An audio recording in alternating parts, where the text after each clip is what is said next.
Hello everyone, welcome to today's Daily Crit. I'm your Dungeon Master Harna, and joining me is some spectrally primary focused players. And Bodger. And also Bodger is here. Let's start off by the person who thinks that they would thrive as a spectre haunting a place, and we'll work our way down to the person who dreads it the most. Hi, my name is George. I would give anything to be a ghost. Dear God, I want to be a ghost. Especially if I could haunt somewhere cool, like a theater or something, and then I could just watch the shows. Like, it would get old eventually, but like, I think I would thrive as a ghost. I imagine theater goats are real bitchy. Oh, they're redoing Cats again. I would just become Statler and Waldorf, but ghosts. Like, haunt one specific booth, and hopefully I have the ghost power where I can just whisper disparaging comments in the, like, ears of the audience, you know? Like, imagine if you were just watching a show, and then you just heard someone whisper in your ear, like, ugh, this was so much better before the revival. Revival, that's what the main cast needs. Oh. But yeah, hi, I play Malice Severe, hopefully. Unless we fail in our mission to not be dead anymore, in which case I will play a different character, but I'm not going to bother introducing them until they fully exist in the world. Well, I guess they do exist in the world now, because I've created them, but, you know, we'll see. We'll see. Maybe they're just off doing their own crap and we'll never meet them, and Malice will get to come back. But right now, she is a pile of dust on the ground, so... After I spent all that money on that ball gown while drunk. On to the next ghost. You can choose your form, so you could be wearing that ball gown. Yeah, if you want. Absolutely fine. I'm going to go next, because I feel as though I could thrive somewhat as a spectre or ghostly type creature, because limitations of the human body are such that... Fuck that. I'm Rob. I play Bodger. He's a halfling monk, and for the second time in not long enough of a period, his party have gone down, and for the third time in not a long period, he's on the verge of losing pretty much everybody he knows within a 200-mile But for radius. now, you cannot call yourself the savior of the party, because they are very much not saved. He was only the savior of himself, didn't even think to warn anyone, as Scratch. He just bounced. Everyone. Yeah. So that's fun. All right. Who's next? Not me. I think I'll definitely hate being a ghost. I would enjoy being a ghost. I would be the kind of ghost that only lives in one specific apartment and just moves singular small things around the house just to drive the person insane. That's just a cat. That you're describing a cat, not a ghost. Pretty much, but you know, when you don't have a cat... Although, to be fair, cats and ghosts have a lot of crossover. Like, you know, you hear a weird noise at night, that's probably a cat. Things moved, probably a cat. There's blood on your walls, your cat killed something. Like... Anyway, I play a Scratch, our human druid, also dead, currently a pile of dust. She likes to turn to animals, drink ale, have beef with the fucking Frostmaiden, and, you know, all around fun gal. And she can bench press more than a brown bear. She's stronger as a human than as a fucking... Not right now, she can't. Unless the problem is a ghost. Now she can push 10 pounds. Hi, my name is Bahagor, and yes, I no longer enjoy pints of milk because piles of dust cannot drink pints and pints of milk. Yes, and I will not enjoy being a ghost. I think it would be very boring, unless if you're the ghost, like, I don't know, something cool like the Playboy Mansion or something, I don't know, which does no longer exist. Anyway. Ironically, the mansion has a ghost. It's the whole mansion. Oh, really?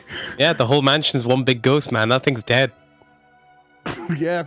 I like to think that Hugh Hefner's haunting it, but like nothing's going on there anymore, so he's just really bored, you know? Yeah, exactly. Like, he was like, I'm gonna haunt this place and be surrounded by naked ladies forever, and then it was like, oh, well. And I was like, hey man, what happened? What are the bitches, man? Like, and then I get stuck in there for the rest of my life. That'd be very boring.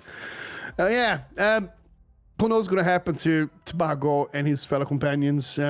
Hopefully, Bodger's going to be able to do another Bodger special and save everyone again. Maybe not. I don't know. We'll see. Alrighty. There was a TV show called Ghost, and they ended up cutting a ghost. But it was like a whole group of ghosts haunting a big old mansion, and apparently there was a ghost that got cut where they would just be like, if this house gets destroyed, we're gonna end up like Jeremy, and then just hard cuts to a guy just stood alone in a field. This guy got a bit of like ruins in it. It's like he used to haunt a house and then they destroyed the house and now he just haunts this random field. A scarecrow. It's a farmer ghost. Does anyone want to remind us what exactly was happening last time? Despite being told multiple times to not touch something, the party continues to touch things.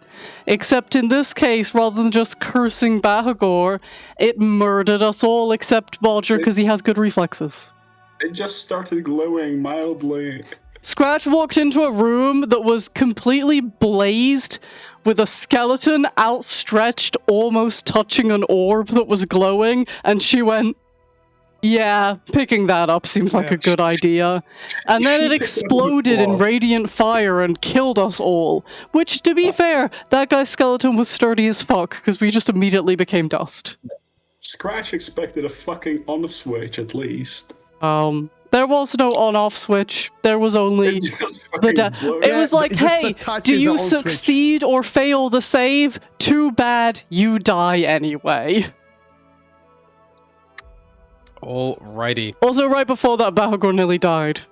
Yeah, if it wasn't for that, I would have But it doesn't survived, really by the way. matter, because then he actually died, like 5 minutes I would after, have so... survived, because I was like about 2 hit points away from, not being knocked down. So, Before we delve into the land of the living, in the land of the dead, the three of you who have just had the skin, muscle tissue, and bones melt away like that guy in Indiana Jones, you have all passed on to the ethereal plane.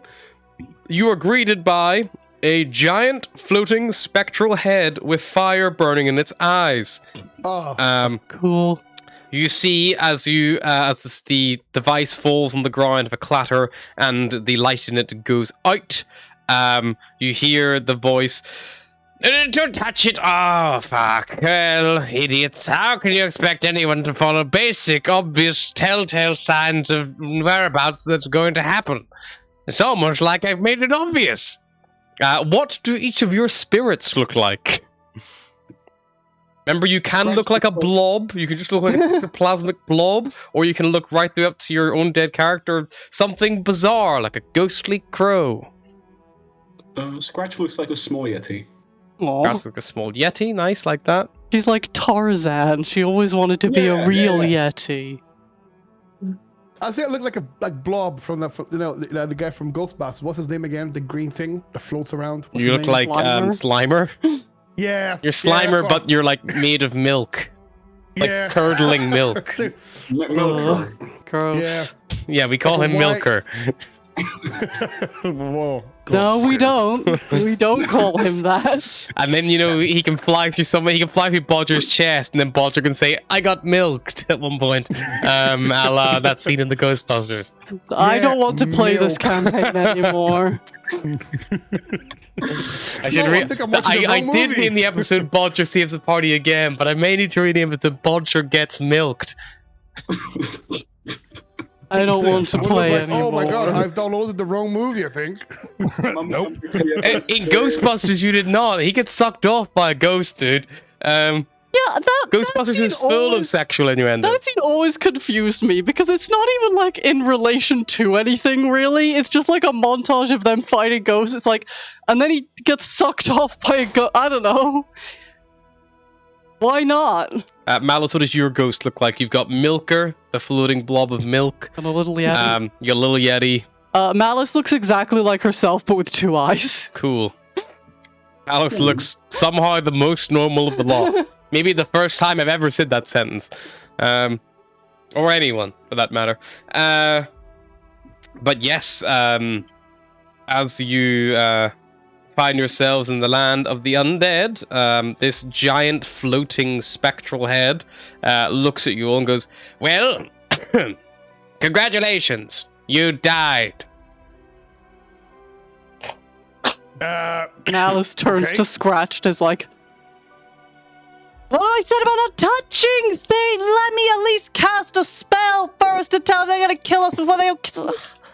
Oh God, I can't believe I just survived that fall, and then I come here and I die again. The Why fall are was you quite a- funny to watch, to be Why fair. are you a Yeah. blob? I'm not a blob. Oh crap, I am a blob. I mean, who builds a magical device that explodes upon touching it? Well, That- I thought maybe it was stable. Update, not. Happens. That happens when you're making something entirely new.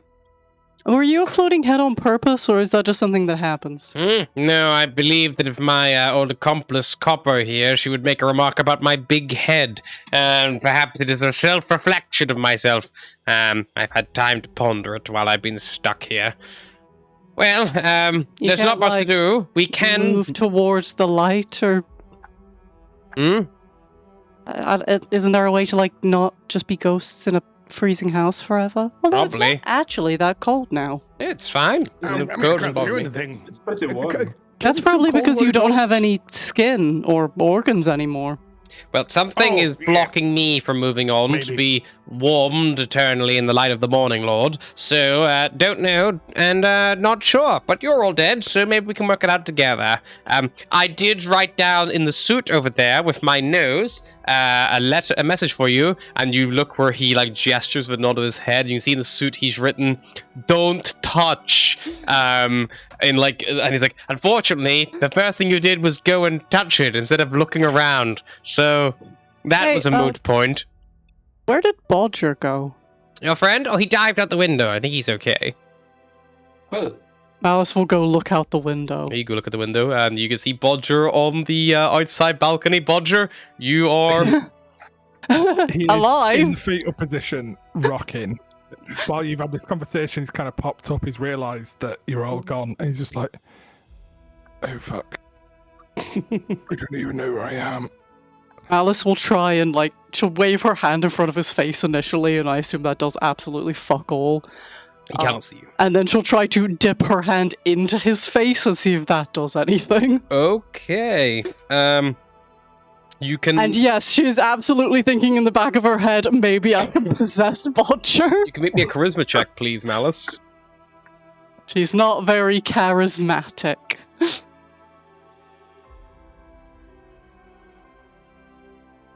I am not on the fucking roll 20 right now, but I rolled a 17. 17's enough.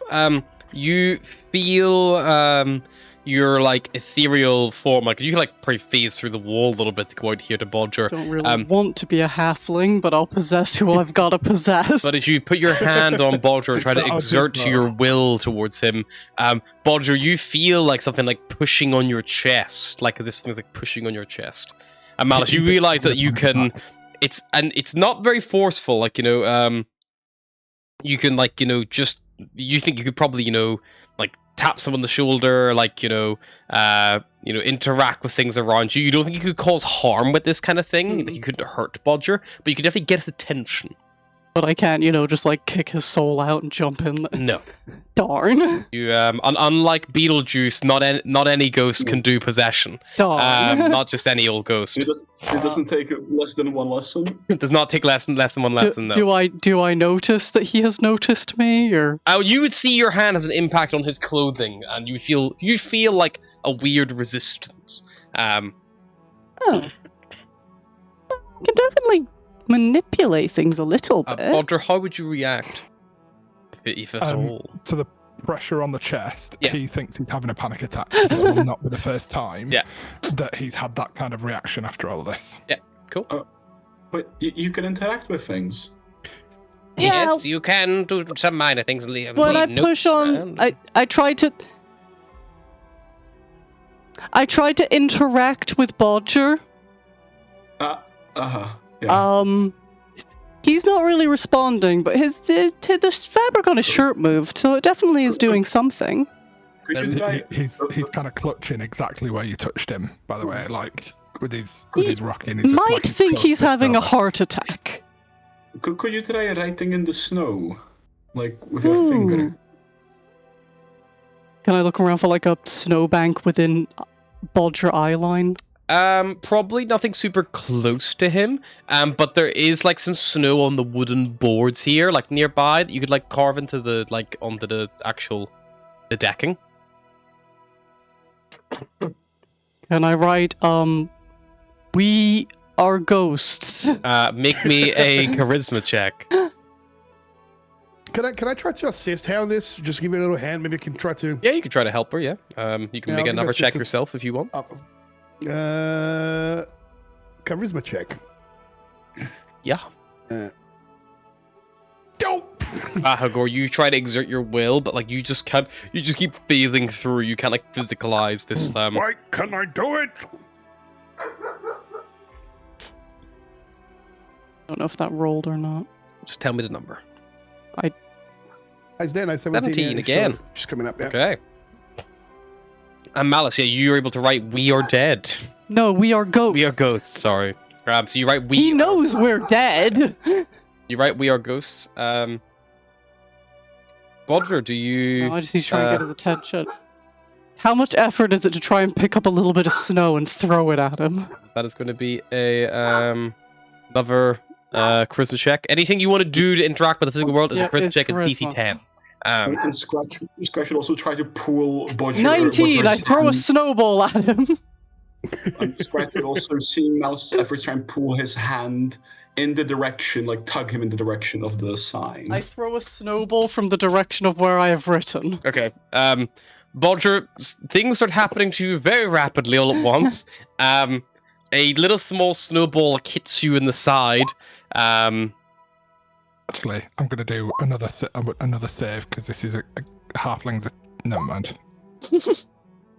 Yes, to be a 9. And a scratch, you feel another force. While a snowball hits you in the side, another force like pulls your hand in the same direction, almost ever so lightly, where it came from. I've got fairly decent passive perception. 16. Would I notice that something's different in the snow?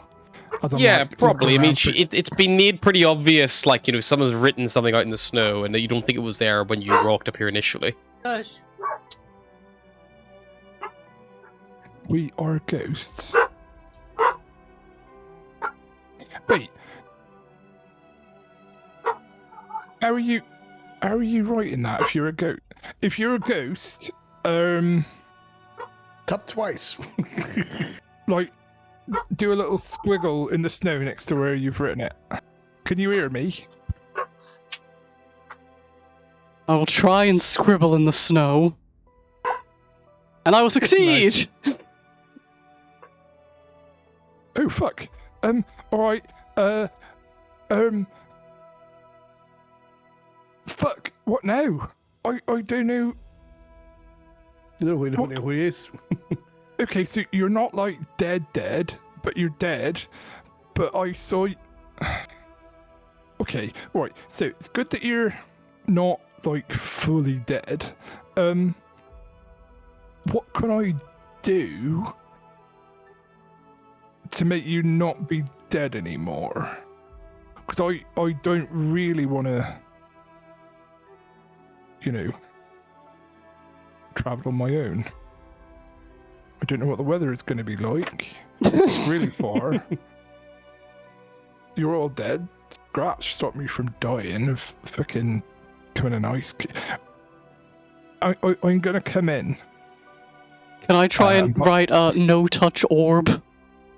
Oh no, I don't think Bodger's going anywhere near that orb. Well, your friend here, if he's got nothing else better to do, he may as well fix the summer star. I know where I've gone wrong, you see, now that I've seen it in action. The summer star is that the orb that killed us all? Yes, the black coal-like thing with the gyroscope. Mm-hmm. It needs another band added to it of the same style to complete it. You think it went wrong somewhere, really? Yes, it did, clearly by the fact that I am deceased. A simple design flaw. The energy charge was unstable. 2 rings should be more than enough, but 3 would be enough to stabilize it for future use. And it should be able to remove the rime which the Frostmaiden has cast over this place. Maybe enough to let the light of Lathander through.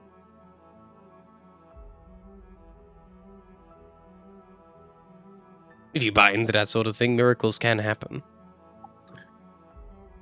Well, we're dead, so I suppose we don't have much better to do. Indeed. And your friend is alone. Do you think Bodger will actually touch that after he saw us all die? It is perfectly safe now. Yes. What if you touch the bow again? Like, and how is he supposed to attach a band? Well, he without would need to touching make it? one, you see. He's not a wizard. He's, But I have I don't know, blueprints. he kind of like punches stuff. Follow me! And the head will float through the wall on the north side over here. Ghost, Whoop. Ghost, you Can't- can. I Although I can't can't, look. I will move you through the walls, Ghosts, if you so wish to follow. But you can just open the door for argument's sake. I'll just go through the door. Yeah. Bodger will be slowly just kind of making his way around this place, just trying to get a lay of the land, keeping like opening the doors and stuff. Could Scratch grab a piece of charcoal from the explosion Yeah. and drag it on the ground where the ghosts are moving? Roger, how much do you weigh? Not a lot. Less than 150 pounds? Oh, God. easy. Oh Grand. god. Bodger, as you walk along, 32 pounds. as you walk along, Bodger, you detect that the area marked in that reddish color is weak floor. You think that if you were a little bit heavier, you would likely, Say a Bahagor's worth. yes, likely could be problematic. So that's it marked there for you. Cool. I reckon I would probably recognise that with me having Carpenter's Tools proficiency, noticing that the creaking, it's kind of like plastic deformation as I'm starting to walk on it, and would definitely know to avoid that. Yep. So you think would if you I weigh know much whether more- it's weak from like weathering and wet or mold or physical you could damage? make a. For that, it's probably gonna be like maybe a survival check. Like it's about like your knowledge of like how these materials hold up against like certain kind of elements and things like that. Dirty 20.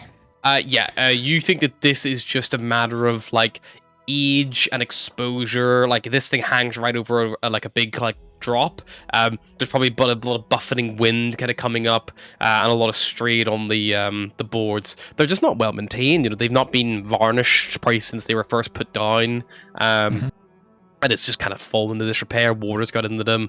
They just have they're just a bit weak, and they're not quite up to scratch anymore. What I would probably do, because I don't know I wouldn't know the weight limit that it could cope with, or if there's going to be something else worse. Yeah. I would probably get out my rope from my bag. Mm-hmm. And in fact, I've got a climber's kit. And I would probably anchor that in a bit of sturdy flooring, maybe sort of there by the door. Yeah. something There's like a that. chimney breast down there, which would be probably the Be a most little bit, sturdy. little bit far away, because with a climber's kit, I can't move more than 25 foot from there. Fair as a- enough. Yeah, you would only get to there. So I'd probably do it there. Yeah, so I can on the kind edge go of the door frame, 5'10", sir. Yeah. And then be able to explore the room. Well, Bodger, the room that you go into, as soon as you open it, the scent of wine fills this room, and you can see it contains 4 frost-covered barrels. Cool. Probably won't be too bothered about that. For the spectral folk, Macredus leads you into this other room adjacent to the wine room. In here, there's a fireplace and 2 empty bookcases. Tacked to the walls and strewn across the floor are frost-covered blueprints.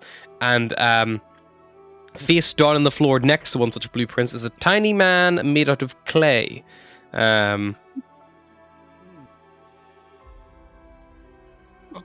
All right. And this is my laboratory. The blueprints here would be more than enough for your friend to know how to make more of these rings. Rings, okay. All Yes. right. If we haven't done it so, I'm gonna obviously open the door so Bodger will know. Sure, the make door a has been charisma opened. check to open the door. The door 20. Yep, the Yeah, door. So he knows like the door's being opened and then he knows probably in there. So, Bodger, as you come out of the wine room and you look, you would see that the next door along has opened by itself. He's gonna keep anchored and head in there and look in. Obviously, he wouldn't know that his friends are occupying that space. Would he have any weird feeling, like a chill through his bones as he steps in the same space as them all? Honestly, Icewind Dale is so fucking cold, probably not. Good was like, "Phew." Do I get a weird feeling as he steps through me? Yeah, you definitely got like a whoa, I'm like, oh, he went through, oh. Ugh.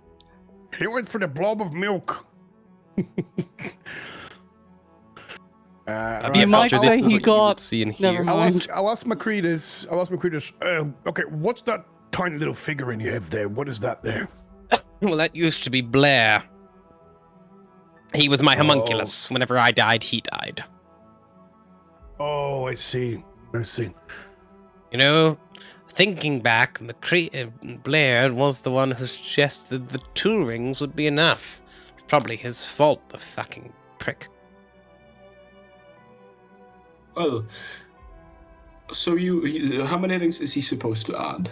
Just 1 more ring is enough to stabilize it. I've run the calculations again, and 1 more would be sufficient. You don't need to make 1. How difficult is to make these rings? Well, you see, he'll have to basically craft one by melting down some metal in the fire, recast it, probably using some smith's tools, and then using tinker's tools to actually add the actual runes onto it, and then affix it to the summer star itself. And once all that's been completed, it should be good to activate, in theory. Okay. All right. Could somebody give could try and tell this all to Bodger, and Scratch would try and find a piece of charcoal and start writing this down on the floor in front of him. Can I pick up this blueprint and just kind of and then bring the blueprint? You can make a charisma check, try to pick it up, sure. Try to pick up one of the blueprints. Yeah, and I just literally just glide it towards our friend. Fucking hell, I've got +4 charisma and I keep getting Doesn't 7. work. You can still make the oohs if you want, though. Ooh. Oh, don't I have that thing? I can add a plus. I still have that, like, that semi bonus thing given last. Yeah, 1d10 you can add, I think, Yeah. from the key. Yeah, I'll just add that. I'll just use that now Sure, to my check. go for it. Yay! Yep, There so you go. succeed. So You 18. float a blueprint towards Bodger, but you see a blueprint just lift off the floor and begin to start stealing towards you. Can I still cast spells, or am I Um, just a ghost? You are just a ghost. Okay. You can I hope do the this following and works. nothing else, and then the Hey. thing I put in Discord. I start literally like waving his face, like, "Hey." Paper. I mean, he's going to pick up on the hint. Yeah. Is it waved in a particularly obnoxious manner such that yeah, I yeah, would it's like know? saying- Seems look, like it look. is. Yeah, This like- is right, Barker. Fucking chill. I'll have a look. He grabs it off him. Oh, he understood. It worked. Yes, we're saved once again. Thank God you're dead and not him, otherwise we'd all be fucked. Pretty much, yeah. Right, well, hopefully So, he can he'll have a look summarize. at the blueprint. You've looked at the blueprint. This blueprint appears to be of Bauer's picked this up at random. It's probably just you see like a sketch of the device, and you see it has like these rings around it. You can make an Arcana check if you'd like to try to see if you can make sense of it or understand Oh, it. God, See any those. flaws in the design. 19. No, 19. Bodger, Nice. looking at this straight away, you can, from what limited like arcane knowledge you have, not being a magic user and things like that, That is enough to succeed the DC 18 Intelligence Arcana check. This device can control the weather. The runes on it, you recognize, they're of a control weather spell. And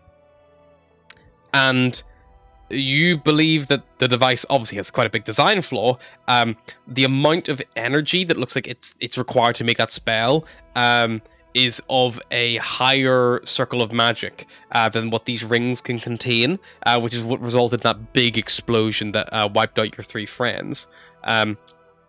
You think a third ring needs to be made identical to the other 2, so the same runes, but a little bit bigger so it can affix to the outside of the current outermost ring in a classic gyroscopic form.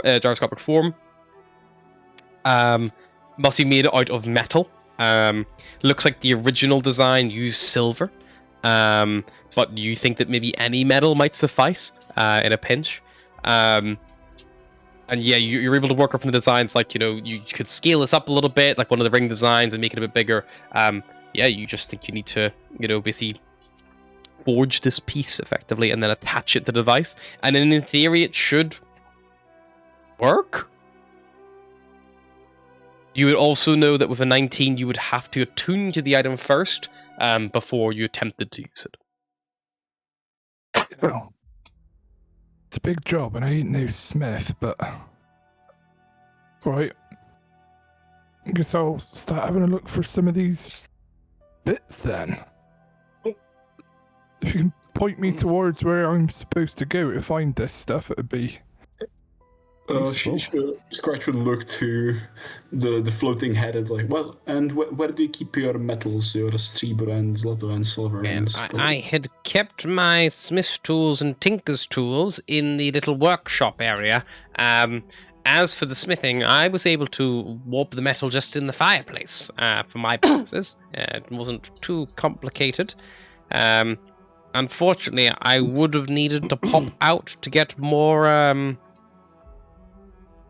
actual supplies to make another ring, if that was required. I wouldn't have any spare metal here, unless he maybe looked at removing one of the metal bands from the kegs, the barrels of wine in the other room. They might be able to get away with that in a pinch, but it would be a shame to lose the wine. Scratch would again try to write out. I'll do a charisma check.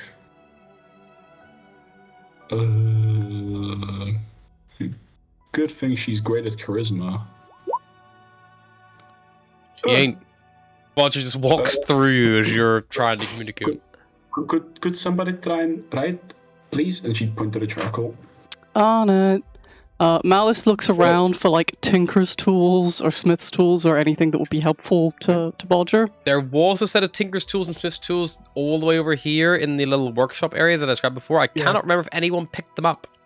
No, we didn't. We left. I don't think we did. It might belong to someone, so we left in there. Yeah, you left it. So the tools are still there and not incinerated, which is good. Malice will just attempt to start like pushing Bodger like a sheepdog would, either like forward, right, or left. Not physically pushing him, but like touching him where he needs to go almost. Okay. Yeah, not enough to exert force. You couldn't, but you can definitely like apply pressure. The same way one might guide a Roomba. Sure. Just a little nudge. Just grab it by his... Go on, you've never put your foot in front of a Roomba to stop it going the wrong way.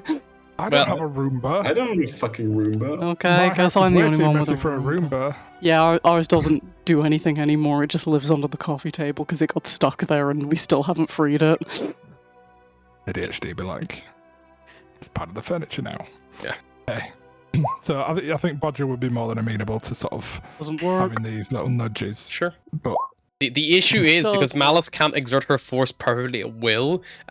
She's giving you directions and on occasion is bumping you into like walls or a table. I'm hoping that Bodger has at least some common sense to understand I don't want him to walk straight into a wall. Let me try to help. Margaret's gonna grab something. Is there anything light in the room? And then he's gonna grab it, and then he's gonna walk towards the room with the thing in his hand, like. on the air. I'm doing terrible with these checks. Bodger, all Malice has managed to convince you to do is to walk back out of this room, now you've read the blueprints, into the main I got space. a 10. And then towards the coffee table, and now you've just kind of been stood there waiting awkwardly for a while, and then she starts steering you away from the coffee table. Wow. Malice, what direction are you trying to steer him? I'm trying to steer him back out through the window. Okay, back out. Okay. Starts steering you around the coffee table. Bahago, you can make a charisma check at any time for your I just flag, keep by the making way. these indefinitely. A Uh, minus wrong wrong one. character. Sorry, wrong but, character, wrong character, wrong character. still would be a natural one, still would fail. Oh, fuck yeah. Okay, 23. But then you would get it later on anyway. I've Bodger, had like 3 successes in a row now. in what should have been a very simple task of going to a room with Tinker's tools in it, after about 5 minutes, you are led by a floating blueprint and pokes on the side and shoulder, eventually taking you all the way down to the workshop again, where you were previously. You can see that on the table here there are Tinker's tools and Smith's tools that have been left. There's like a furnace with a thing here, like something to the There's fire. no furnace. There are fireplaces. You've seen a couple of fireplaces. Cool. I am not proficient. I'm proficient in a couple of different tools, but none of them involve metal work. It's fine. Carpenter's tools with a nail or whatever. Do the blueprints have on the foot? Is it just the design with the bits, or are there any instructions on exactly how to make these bits? Spending a bit of time back with your... There's multiple different sets of blueprints all over the walls and things like that. You probably find one for like actually making it. Looks like there is no... It's not like the metal is being truly reforged or recast. It looks more like Macredis or whoever was working on these notes. You basically didn't name Macredis, like signed off on a few bits and pieces. Looks like they had basically got metal, had like heated it enough to bend it into these shapes and hammered it, and then had probably used like, you know, like metal engraving tools in the Tinker's tool set to basically carve the runes into it. Probably when it was a bit hot and pliable. Looks like you probably would need to get some kind of metal, get it hot enough to make it pliable, bend it into, you know, work it into shape using, you know, your hammer and tongs as best you can. It's not like you're going to melt it into molten metal and pour it into a mold. There isn't a mold. You could maybe make a mold, like there's the remains of the homunculus and the clay. No. So fuck that guy. Like there are things there to do that if you so wish, but it looks like the original plan was simply just like the metal was kind of hammered under heat into shape.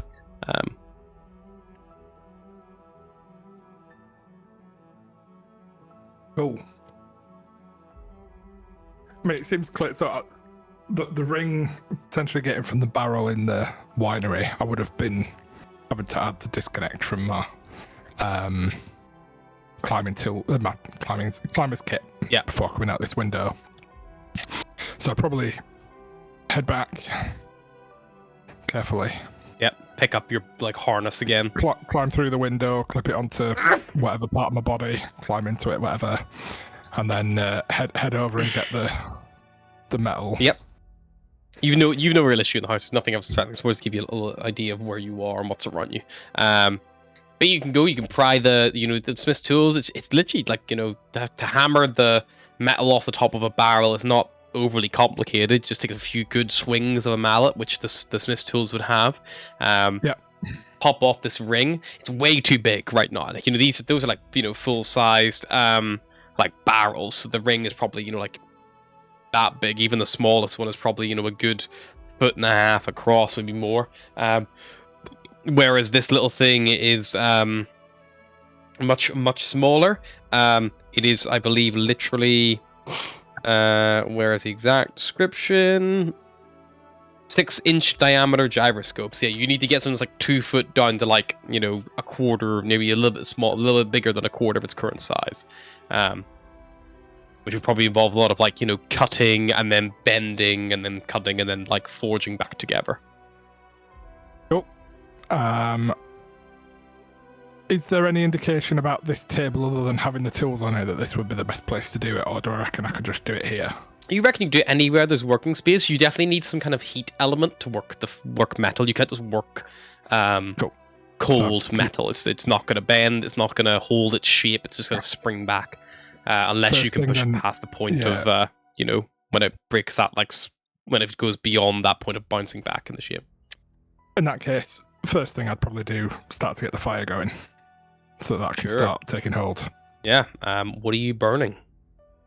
Probably. Are these actually bits of wood that are on the floor? Like, yeah, bits of broken wood. Like, again, a lot of the place here is like the roof. Like, so there is I'll just like, so it's the building slump posture and sagging, snow-covered roof, couple of broken windows and loose flapping shutters. Like, it's, it's not like it's like sodden or soaked. But like a lot of the stuff in here is a little bit more on the cold and frozen side. But it's not like it's not like rainfall and it's all saturated or anything like that. But so I have in my gear a tinderbox. So I've got flint, fire steel, and tinder, which is dry cloth soaked in light oil.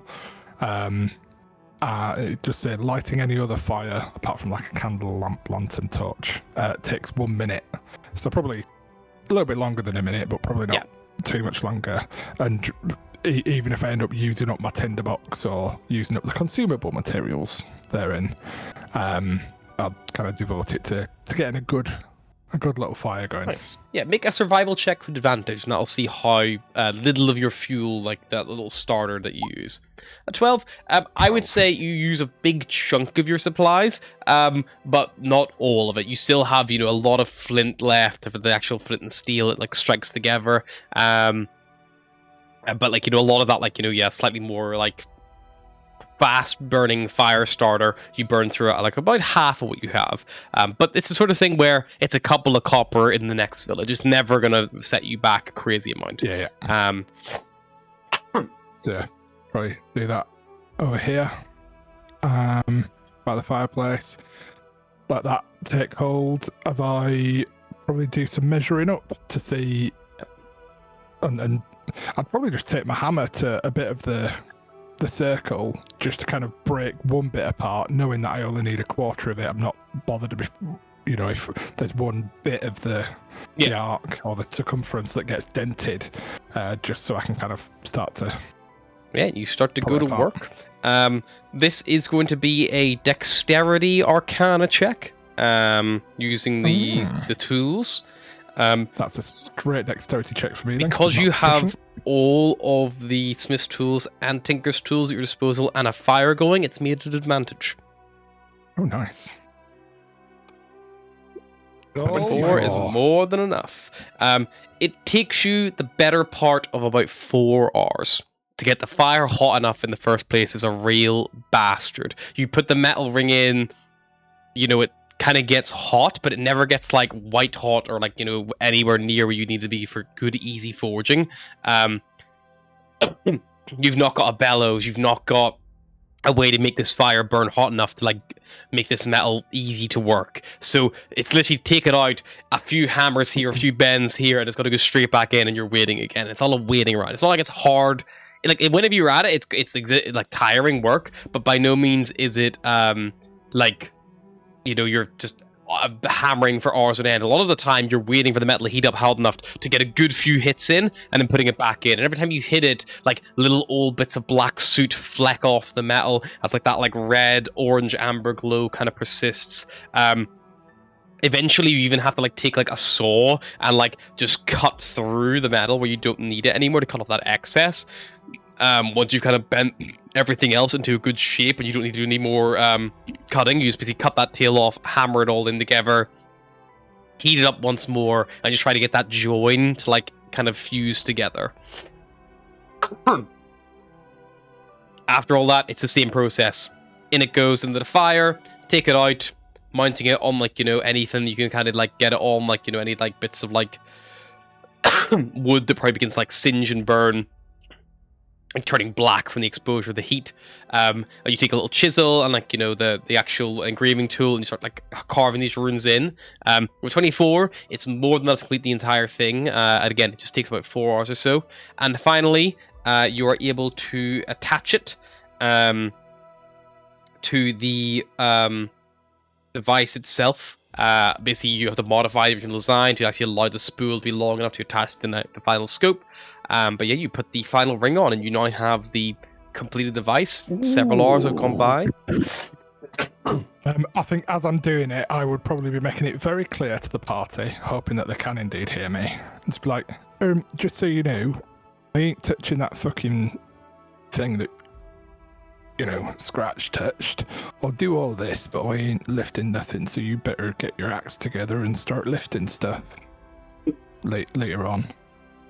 If that's a problem, let me know, but ain't fucking happening. Do you think if we all tried together, we could strangle it?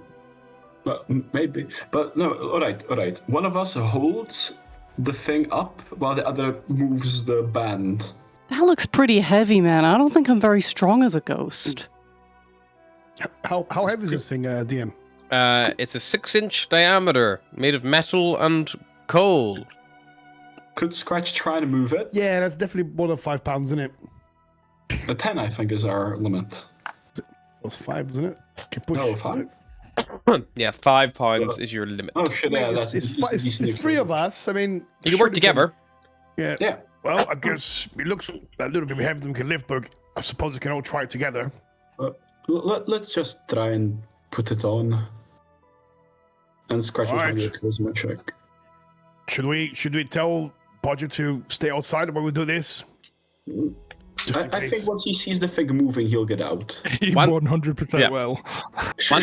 Once you even The finish it, slightest he'll twitch. still need to use it. Unfortunately, we can't Oh. use it as ghosts. Oh, fuck. Okay, but Bodger doesn't know that. It's perfectly safe once you get that third ring installed.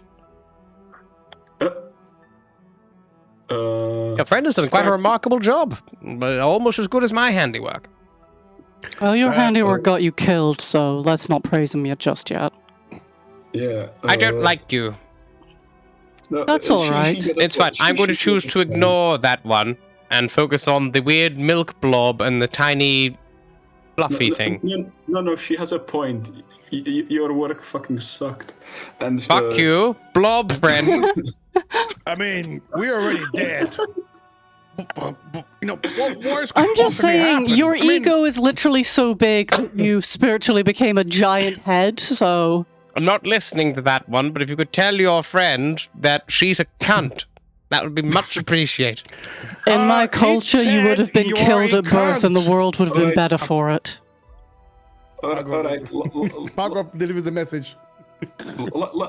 Let's try and fiddle with this thing. Yeah, but how are we going to get Bodger I just- activated if he's too scared of dying to touch it? We'll just write a message with charcoal like we tried to do last time. Let's deal with that once we put the rings on. Maybe he'll appreciate the effort. Alright. Let's try. 18. Scratch manages to lift up the device. What the? Oh my god! wrong character Malice again. manages Fuck, to lift up the ring. You go, Uh, I and failed anyway, I failed anyway. Bahagor I balls failed it anyway. up. I failed out anyway. Yeah. Maybe I'll if be you like- had chosen a form with arms, this wouldn't be so difficult. That'll be 8. Anyway, so Yeah, it wouldn't work. You can try again, the three of you. Literally just a matter of time. There is no real penalty. 12.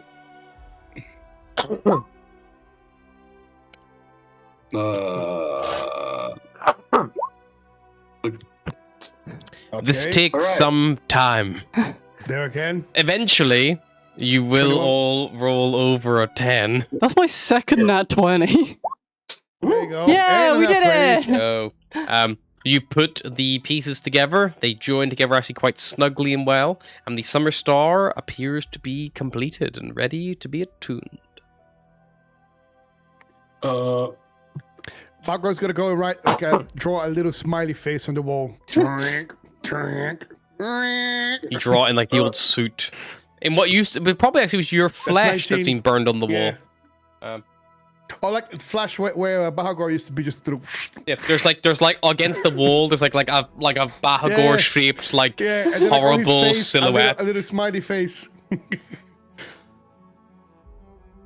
Hopefully you understand, will like- try to inform Bodger that he actually needs to press the button because nobody else can. He pokes his head in, realizes nothing's happening, just ducks back a little bit. You see it's on the ground now and it's complete. You see it's all one piece. Okay. Cautiously. Probably muttering something to Sheila Periolis is heading in.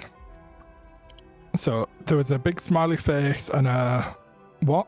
So basically on the wall there's like a Chernobyl shadow of Bahagor where his final moments have been like, you know, Printed on the forever wall. depicted. And where like the, you know, dark like face, like where his head is, someone has drawn a smiley face in the suit. And then I no one else really said they did anything else. Well, Scratch would let Bodger know that they can't press the button. So Well, they should write someone that has written, down. "We can't do it" on the ground. Cool. And you would Okay, know, but we Bodger, that can't this do item would more. need to be attuned to actually be activated. Got it. So initially thinking that he just has to press a button, he's going to probably find another random piece of wood and try and press it from a distance. And as soon as he kind of makes contact with the button, he's going to scarper. There is Presumably no nothing happens. There's no button. It's right, a okay, so magical to- item, so it is a Cool. hold me and, you know, command word, that kind of vibe. Like whenever Scratch, to give you an idea, it was already, when the Scratch picked it up, it was glowing, and then it like went boom. Right now, it's like, it looks inert. Like there's nothing, the runes aren't glowing, the coal itself isn't glowing. When Scratch Cool. picked it up, it had like a candle-like glow to it. He's going to just touch it. Yep, you touch it, Just for a second. nothing happens. Cold at a touch. He's going to kind of look around as though he can fucking see anybody. Be like, I don't think it's working. Nothing's like happening. Needs to attune to it and then use it to cast the spell. Scratch Don't know if would you can hear me write anymore, out a but- tune. I've got to fucking sit with it. Sit with the murder orb. Spend an hour trying to work out how the device works in full and expand your understanding. He will do just that. Sure. You spend an hour with it. This is the Summer Star.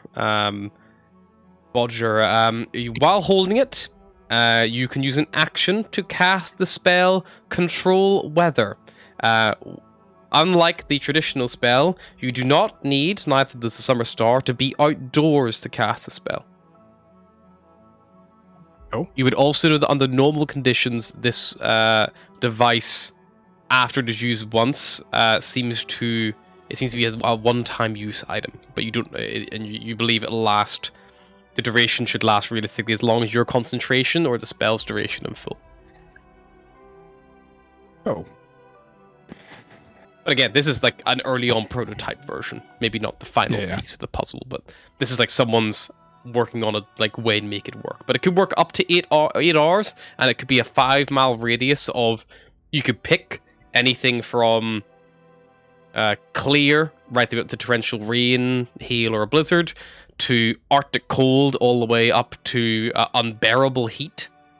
Or from a full-blown storm to nice calm winds. So you can, in theory, be like, I would like calm, hot, but not unbearably clear, sunny day in a 5-mile radius, please, for 8 hours. I think that's what you would, not necessarily exactly like that, but I think that he would. So, You also can just, while the spell's up, you can just keep fucking with it until the 8 hours has passed. So you could be like, I want it to be fucking really hot, and then like just the lightest little rain just to like take the edge off. Like you could just choose that as well if you wanted. Like it's like, cool. So it's not like it's a set and No. forget, but concentrate thing. Cool. All right. in which case, I will go for, you know, the first really nice day of spring. The one where everybody's like, it might be a little bit chilly for a barbecue, but we're going to the park. And, you know, they crack the siders out, you go in your shorts, there's a little bit of a breeze, but actually it's like 12 bearable. degrees, like 13 degrees. It was like 5 degrees yesterday, so it feels warm in Exactly. comparison. Yeah, and because of course Bodger's quite little, so he doesn't retain heat as well as, you know, some bigger people. So maybe slightly warmer, but definitely it's going to feel like stepping off a plane on holiday compared to this shit.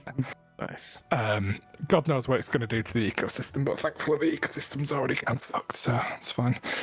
So he's going to kind of think of that, and with this thing on the ground, but still with his hand on it, he's going to try and, I know it'd probably be on the table. With his hand on it, he would try to cast Draw Weather. You cast achieve the that. spell.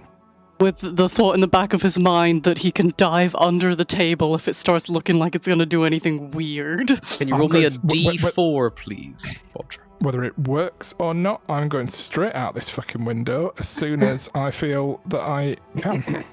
You That's gonna be watch good. this Right, thing four. begins to glow. You see that fuck. candlelight I'm out the brightness. window. You I'm out the bail. window. He's outside. He's back gone. to the wall.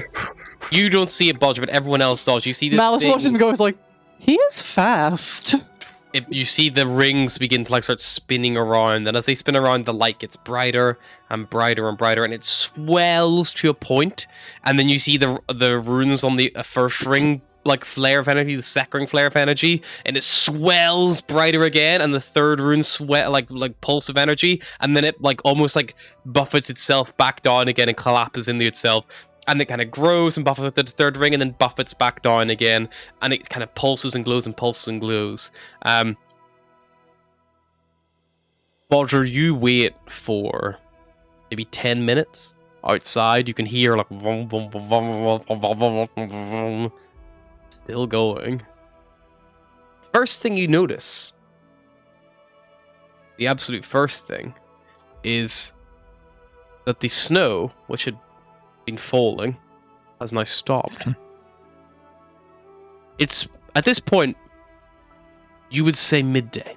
And, you know, placing it at a guess, it's like a little bit light cloud now, but you can see like, you know, the twilight kind of light like passing through. After about 10 minutes, that cloud begins to like dissipate. The mild wind as well just dies down to no wind at all. And it's clear skies and that, and a bit longer and a bit longer, and very quickly in comparison, it starts to get warm. Like, you start to get really fucking warm in your cool weather gear, as it starts to get bright. You see sunlight piercing through from above, the midday sun. Although low in the sky as far north as you are, it still pierces through, and you can see just the warmth of the sun bouncing off the white snow, like causing it, like, you know, it just like it's like being on a skiing holiday. Not that I've ever had the luxury, but like you kind of see But the you snow, imagine. the snow like lit up like bright white by the sun. Horrible glare of it. But it starts to get warm, and it gets hot, and it gets very more than pleasant, and not just in this singular area, but all around. Like, as far as, you know, 5 miles is a far enough distance to, you know, be looking as far as you can see. You can see probably in the distance dark, stormy clouds and darkness kicking in, but where you are right now, there's this perfect column of warmth. It takes about 40 minutes yeah. for it to hit those exact conditions you specified. But it has happened. Those of you who are deceased, you see Macretus's spirit kind of like looks up to the like floats outside of Bodger, looks up to the sun, looks back at his device. God, Damn, Macretus. You really are the most ingenious mind possible. More smart than even the Frostmaiden herself. Just a shame you didn't do 3 rings at the start. Fucking Blair. What a prick, saying 2 rings would be enough. Last time I listened to anyone apart from myself. Well, I've got an appointment with God. Ta-ta and farewell. What's going to happen to us? Hold on a minute. just disappears. Scratch would just be looking at the, fucking sunlight and warmth for the first time since forever she's been here. Yep.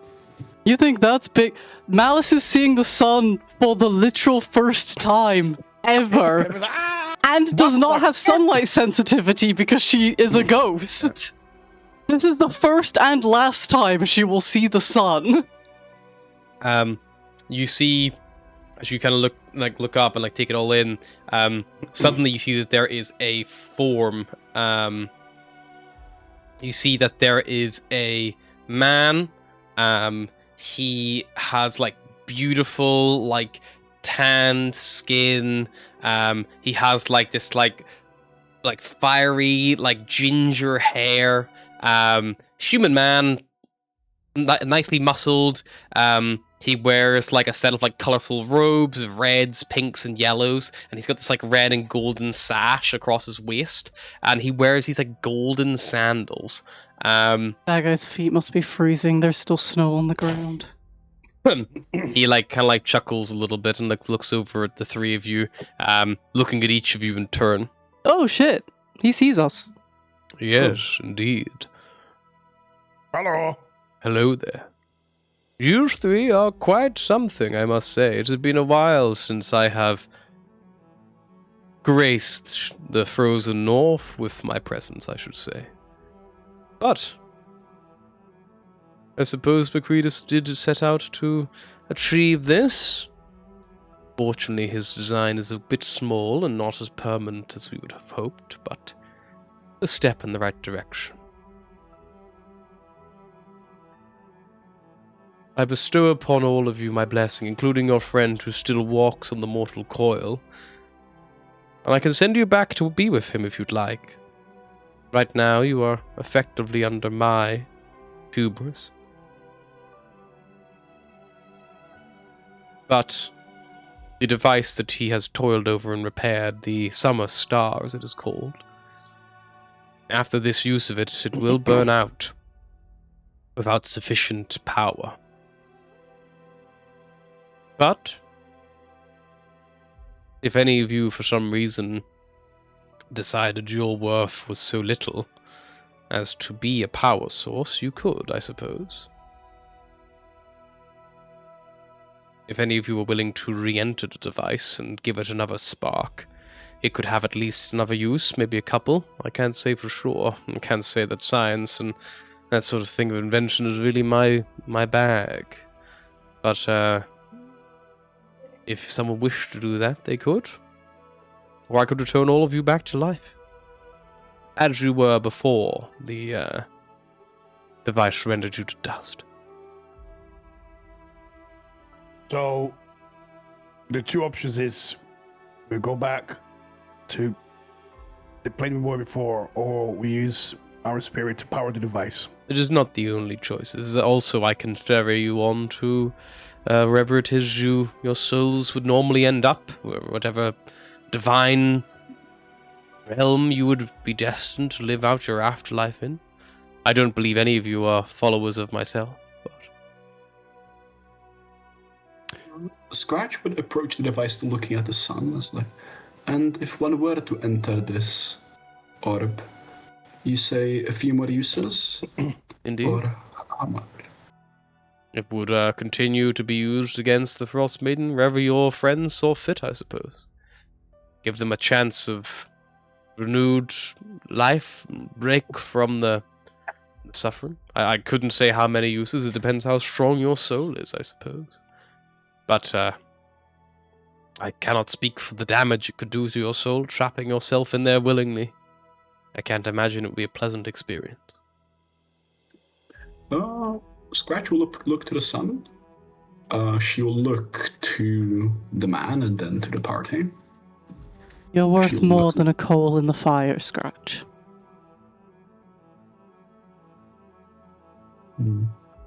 We've done more good alive than we have dead. As pretty But how- as the sun may be. But to be the light that guides you, perhaps, or the others out of this endless winter. I don't mind the cold.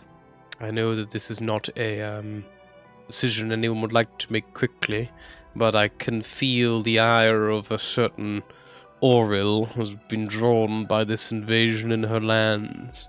Something comes for those in the land of the living. If you are truly going to go back and help your friend, those of you who are going back, I would need a decision fairly quickly. Bahagor's gonna look at him. And you said you can send us to whatever place we were meant to go if you move on, right? Yes, I could ferry your souls up towards the world tree and through its branches and let you fly your way to wherever holy final resting place where you can go live out the ends of the time. So you're telling me instead of me following a path of vengeance to my family, I can take an early ticket and be with them now if I want to? If you want to. It is not my decision to make.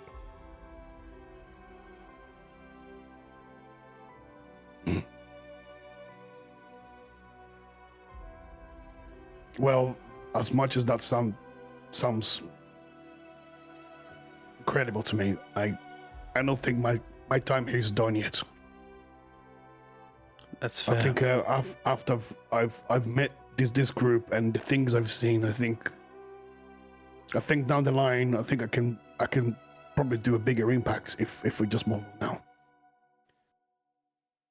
I will also So- stay, it seems. So I think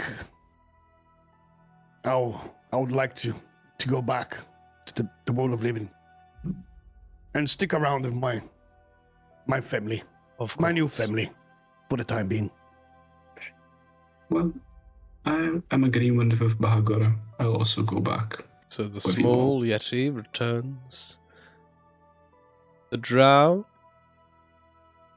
Oh, I have no interest in what awaits for me in the great beyond. Also to return back. And the strange white blob.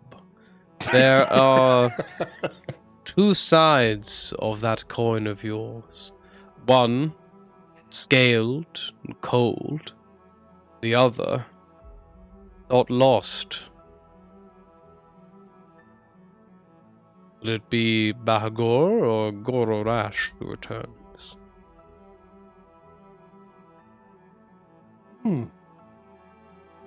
I thought of that. Even though my previous body was Gorash, I think I'll remain as Bahagor and As- just avenge my former self. As someone who was once known, and is still by some, as Almanator, and now I walk in the name of Lathander, I know how strange it can be to have two sides of the same coin. I restore all of you back to life, and grant all four of you my blessing. Please, enjoy the gifts of the sun before they burn out. And as you all kind of like feel warmth wash over you, you glow ever so slightly, and Bodger, you would see from the inside of the chamber, maybe you're still standing on the porch looking at the sun, but you would see glowing from inside the cottage.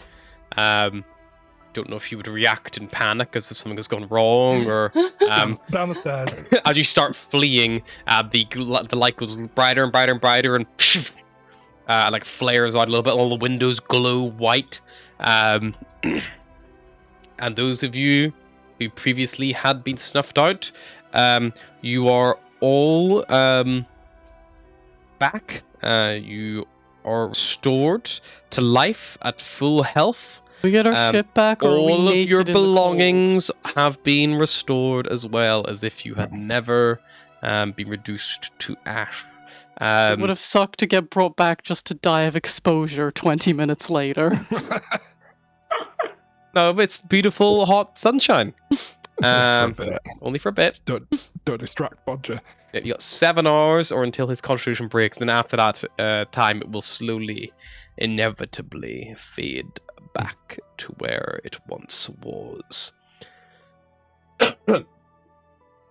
Bodger, you are, I think, already at max hit points, so it doesn't matter. But you would unfortunately gain no benefits from coming back to life because you are already alive. But yeah, those of you who were once dead, you are now visible and back in your previous forms, and you can walk along the world of the living. You hear from inside the house, why is it so bright? As Malice goes to look at the sun once again, but is a drow and has sunlight sensitivity. Bodger would sort of run back up sort of from where he went round the corner to the stairs, sort of clambering over the various layers that he's been shedding with the increased, like with all the warmth. Like, is that you? Yeah, Bodger, you did it. You fucking bastard. You did it. Yeah. Well, so it looks like you saved us yet again. Yeah, I bet you're gonna be super humble about this, huh? Yes. Thought you were dead. Like, properly. I mean, gone. We were dead. We saw, the light guy. I didn't. Lavender, whatever his name is. When I did the Lavender, spell whatever his name is. thing, I thought that maybe I sorted the weather, but then I didn't know how to get you back, and I thought that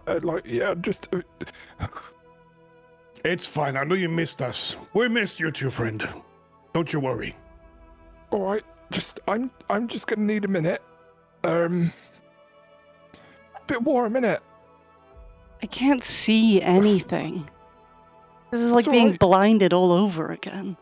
I'd say your eyes will get used to it, but I know a few have. Yeah. All right. Hang on a minute. Can I make it very slightly cloudy? Just Yeah. to kind of take the edge off the sun. It takes like 10 minutes for like the... I've got an idea. Could I create a cloud that follows Malice around, a la Olaf in Sure. Frozen 2? Yes. Your own personal flurry.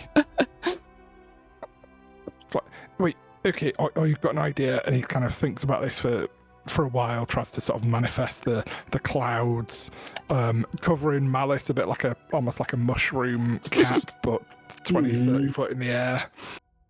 Or just, interposing in between Malice and where the sun would be. I'll try to make the clouds as thick as I can, so it's just, not too bad. Oh, that's much better. I think Bodger my would eye is know- adjusting a little bit. Weirdly, But as you did, shows the brightness. as you did that, your camera just kind of went into focus, out of focus, and then back again as you kind of did the blink. I think Bodger, from knowing Drow, would know about sunlight sensitivity, but he wouldn't know the minutiae of if the thing that you're trying to perceive is also in sunlight, then you're screwed. But in his mind, he's doing a wonderful thing. Yeah, I mean, there was a lot of like people from Luskin and things like that. I mean, even like you probably would even once seen Jarlaxle anytime it was sunny. If he was out and about, he literally had a little parasol that he would walk around with to like keep the sun off him. Very heterosexual. What an Yes, absolute nice. twink. What an absolute fucking thing. What a Good twink. times. Honestly, like, my only experience with Drow outside playing one myself is Jarlaxle and fucking Eskin. Essek. What Essek. about Broderick? In Critical Role, and it's like, I like that this is just like all Broderick, Drow or fucking- twinks. Himbo Brod. Not the fucking broad. Fucking Yeah, Logan. the because they Logan. have the same Same fucking voice. I try to have a bit of diversity in my voices, but I've only got so many. I have to That's reuse fair. them every now and again. It's very much fair. I do the same thing. Just wait till give me 2 campaigns and I'm bringing Cass. It's gonna be either Cass or Chris Gamble next campaign. Any viewers, kindly unsubscribe. You're welcome. So, so Bodger, I think we would start gathering up all of his layers that he's taken off. Like, right, should we get going then? I had a look around when I was looking for materials, and I didn't really see much Could we maybe else. enjoy a few hours in the sun? I'm not in a rush personally. I mean, he did say that Oriel is noticed as pissed, so maybe we want to get away from the sight of her being pissed. Also, it's like this for fucking miles, mate. You can. We can get going. You know what? It may even. Oh wait, have I just completely fucked our chances of going with huskies that don't like, that quite like the cold and the snow, and sleds? If we have sleds going on like rocks because snow's. Oh, I've totally fucked our transportation, haven't I? The snow's not like melting yet. Like Still although there. it's hot, the snow is like still thick and like it'll think take a this lot, place few has been days. frozen for so long, you'd need this weather for a good couple months before the ice is gone.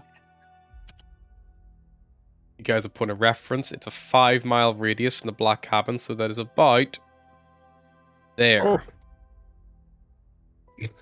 Almost as far as Kelvin's cairn. Alright, well, I guess we should... Yeah, I would probably lower the temperature very slightly to maybe sort of 10 degrees, Sure. so that we weren't shedding too much clothing. The Still dogs feels weren't like gonna a summer's overheat. day compared to what we've had. Yeah, from minus 55 degrees Fahrenheit to 10 degrees Celsius. Whatever the fuck Yes. that is. Warmer. So yeah, you probably sort of take the time to do that another 10 minutes beyond the stuff that I've done already. It's minus 48 degrees Celsius to plus 10, so it's quite a leap. Nice. Maybe we can use this weather as an advantage and make our way north to the Rebel's End. That's what I'm thinking, yeah. It's not going to be so bad, because we don't even need to use your weather forecast, but we're going to get fixed in the ice by a blizzard. No, we'll be alright. And then once we get to the edge of the nice weather, then we can, review our plans. Maybe even rest just before we go. From my time attuning to this, do I think that the 5-mile radius is set, or do I feel like it's a 5-mile radius around me? You believe it is a thinking? 5-mile radius around the item. On the items. So the item itself. So if take you the left item it with us? behind, you could bring it with you if you wanted, yet. So it's more portable. Bring it with us. Yeah. So wherever we go is going to be nice weather, pretty much. Or 8 hours, max. Okay. a little while, and, yeah. And you can only cast it once. That's No one chose to willingly try to repod the item. But there are blueprints here, and there is, if Yeah. you wanted to take some time and gather up the notes, and, like there are, other things. This is just as far as you could tell, it's a lump of probably magical. It looks like coal, but you can see that piece in the middle has like almost burnt out to nothing. Like it's kind of like it's kind of like turned like a plasma almost. And you think when the spell ends, that probably will just dwindle away. You might be left of like a few broken pieces, but yeah, the thing's like damaged. Like it's a small fission reactor in your pocket. Like that kind of vibe. Yeah, Scott should probably go back and grab the blueprints, surely. Yeah. Sure, you can get all of McCready's blueprints. If you're bothered to check the other 2 rooms you guys didn't explore, there's an abandoned bedroom, which is unfit for habitation. Like it's got like a broken window and things like that, and it's just like not very good. And there's another bedroom that McCready must have been sleeping in. You can see that like someone has like nailed wooden planks over the broken window. There's like a saggy double bed, a bookcase with some clothes, a few blank sheets of parchment, and a set of calligrapher supplies. There's also a soot-stained hearth where a scroll lies amid the ashes, which if you were to fish out and check, you would find it was a note which Macretus has thrown in the fireplace, probably at some point to be burned.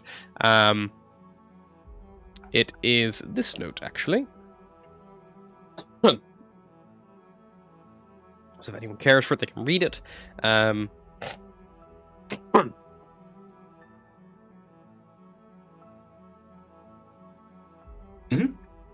yeah, it seems to be a note from Copper, the rock gnome who sent you here in the first place.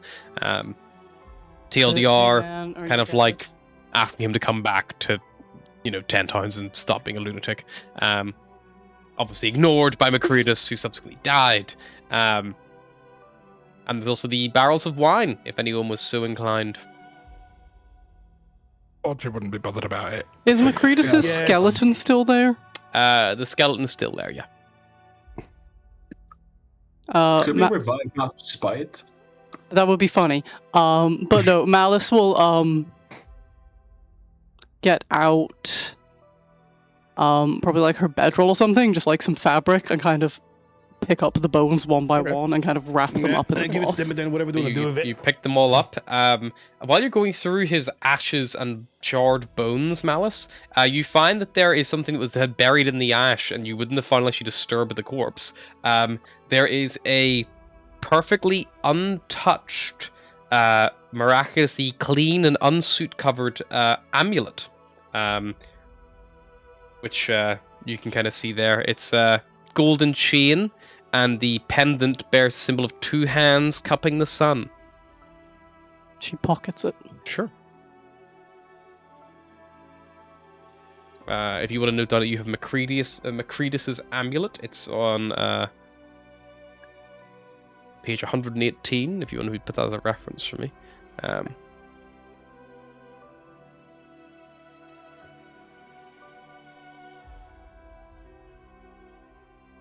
Just in case you ever want to refer back to it.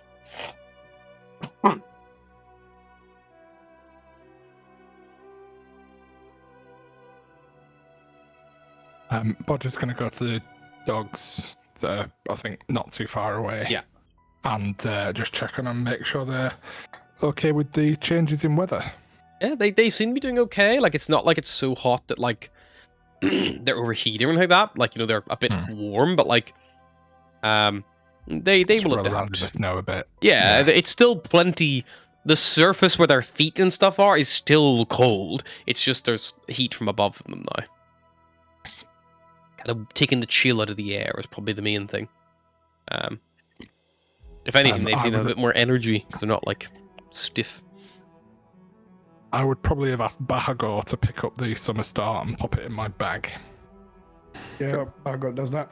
Just my pocket fusion reactor. Yeah. Yeah. It's a nuke in a bag.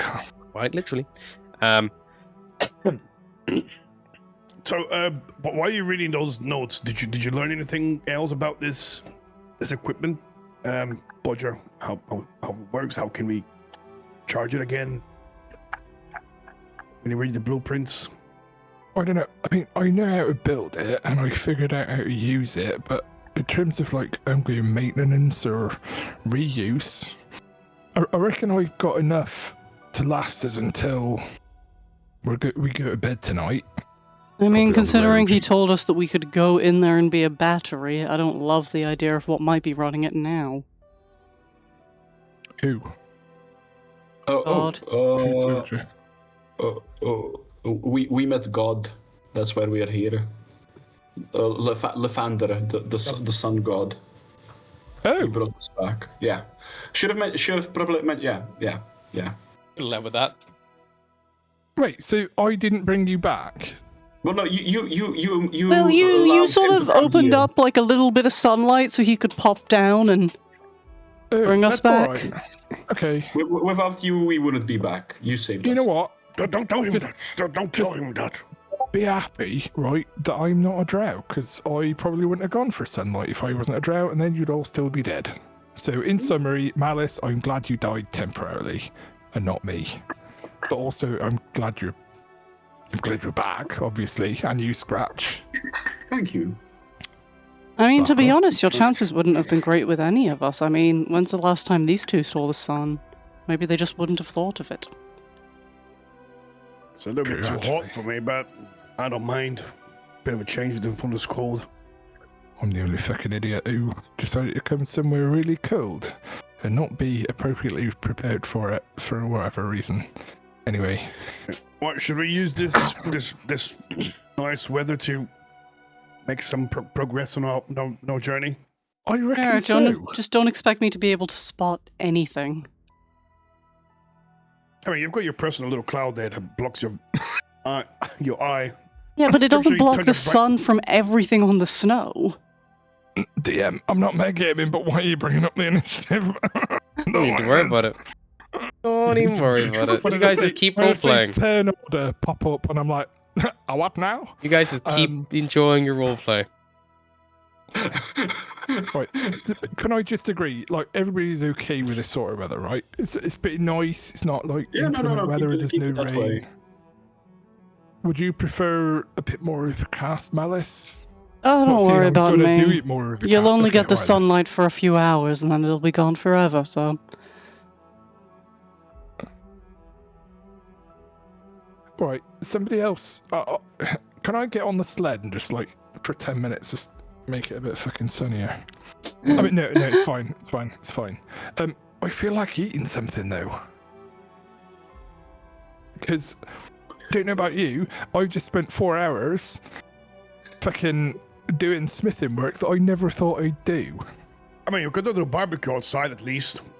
I could Just eat. saying. I think when we got remade, our stomachs are empty. So I could also grab something. Maybe we got some dried meat.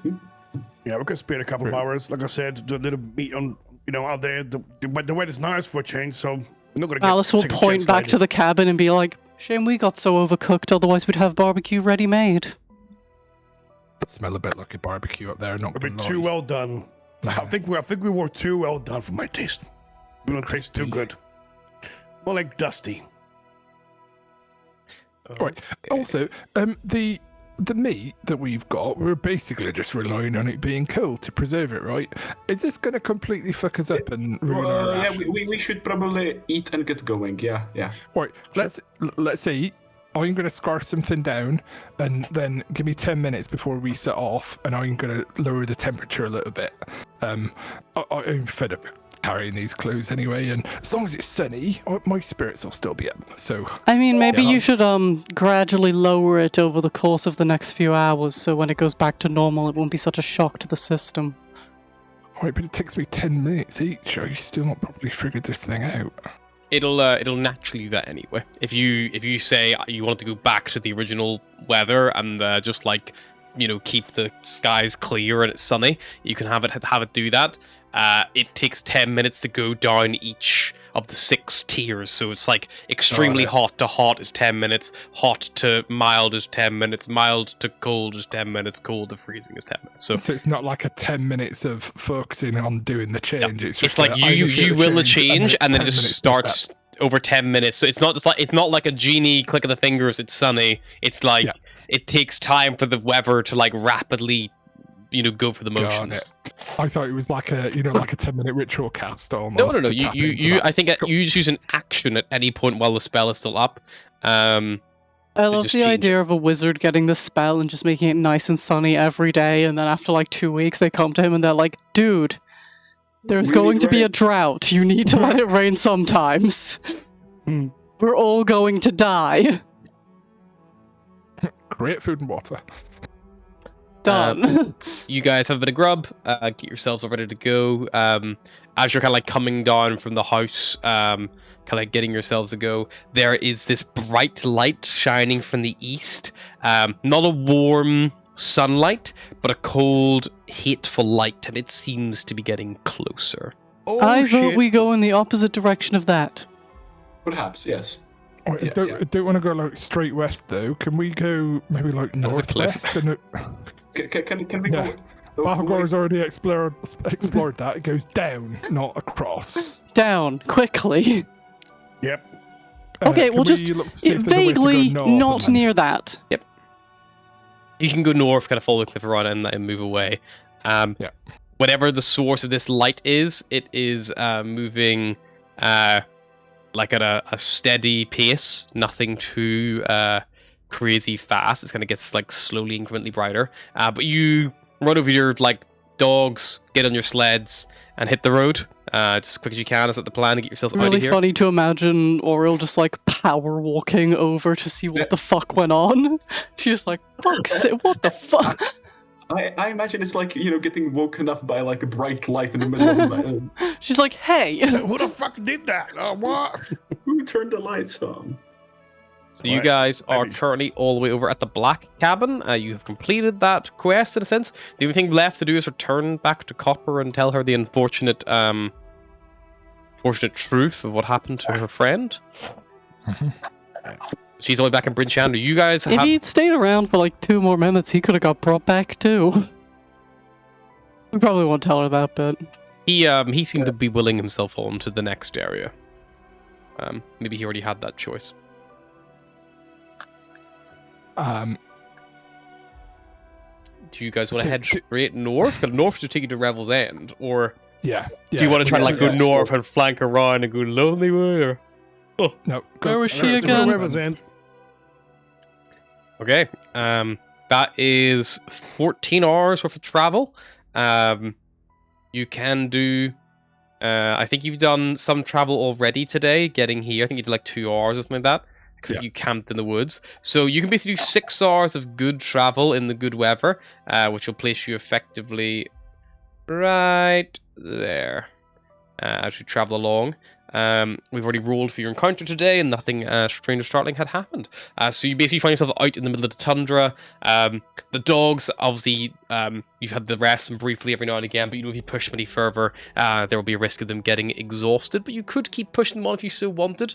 Revel's End is only an additional 8 hours travel, which if you got lucky, you probably could make it there without any real bad consequence, or you can try to find somewhere to settle down for the night in the tundra.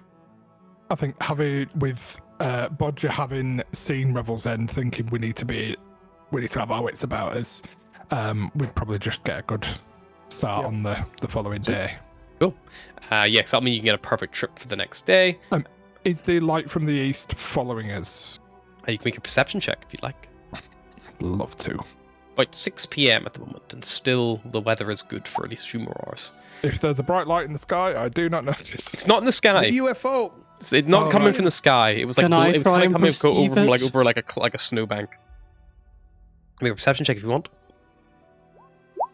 Nice. Malice, yes, this thing has been following your trail. I like the idea that it's But purely you left it fucking miles back. It's purely a height issue of between Malice and Bodger, where like it's coming over a mountain, and he's like, "Don't see it," and she's just like a few feet taller, like it's there. Like it's probably you can see it like way off in the distance. Like, to give you an idea, like it's probably moving about a quarter mile an hour, where you guys are moving like a mile an hour. I don't think. Or I think that she can follow the heat. I mean, She's more- realistically, if it's Oriel, she doesn't need to sleep or eat or any of that mortal stuff, so she'll catch up eventually. And kill us all. We should sleep and stuff while we can, right? Yes, How I agree. about It's like a dog on a trail, you know? She'll run us till we die. I take the gyroscope, the sun, and fly it somewhere off our trail, and rejoin you at a predetermined location. But I mean, if she's following our trail, then It's probably following the light. Following the Yeah, weather. well, I So think as soon as the weather dissipates, I think she will stop following us. But I think she will catch up to us by then. I don't know. I'm just because the light is useless. It won't come back once it expires. right, just make sure it's somewhere distinctive so you can remember where it is, because I want to take this with us. Because this could be like the key to unlocking Look, all she the would problems. she would give him the blueprints that she took. The key is also here, right? Yeah, all right, but I don't know fuck about it. I do suppose it'd be me saving everyone, just you guys. But Look, if all goes well, I'll rejoin you in Wait, where are you heading? You are heading to Revel's End, right? Yeah. If all goes well, I'll rejoin you because I think I'll take it in a different direction. Are you not going to fly it somewhere, leave it, and then come back? Why don't you Yeah, I'm leave just it gonna, here? Well, I'm just gonna fly it in a different direction farther enough. All right then. why don't you And spend the night so, here, yeah. or live in here, and then just keep walking? Just leave the item in here. Right, no, behind. because we want to take it with us, because this might be the secret to solving the whole eternal winter Alright, problem. hear me out. I'm gonna fly it to Kelvin's Cairn, right? To my parents. Wait, how long's that going to take you? Yeah, I mean, how fast does an take a long owl time. fly? An owl flies 60 feet per second, I think. Right, and that's 12 miles away. Also, how what if long- she just then goes and like murders your parents? and murders your family. I think this thing is actually safe with us than anywhere else. I vote you should keep it. Alright. I just don't think. I think that might. I mean, we already died once. What worse could happen? Well, we could stay dead. Exactly. We're not. I think we just keep this item for now. Okay. Well, you guys have got to a point in your travels where you could abandon the dogs and keep moving yourselves on foot, or you can look to Never. settle down with the night here. I think we're gonna settle down. Okay, we feed the item to Gizmo. No, not Jizz, but if the thing is bigger than him. Poor not Jizz, they're lying. It's okay, his jaw can unhinge like a snake. Just the head just goes all the way You back. see that? I just don't think it's attached. I think it's supposed to be. It's just being held on by skin, is that jaw.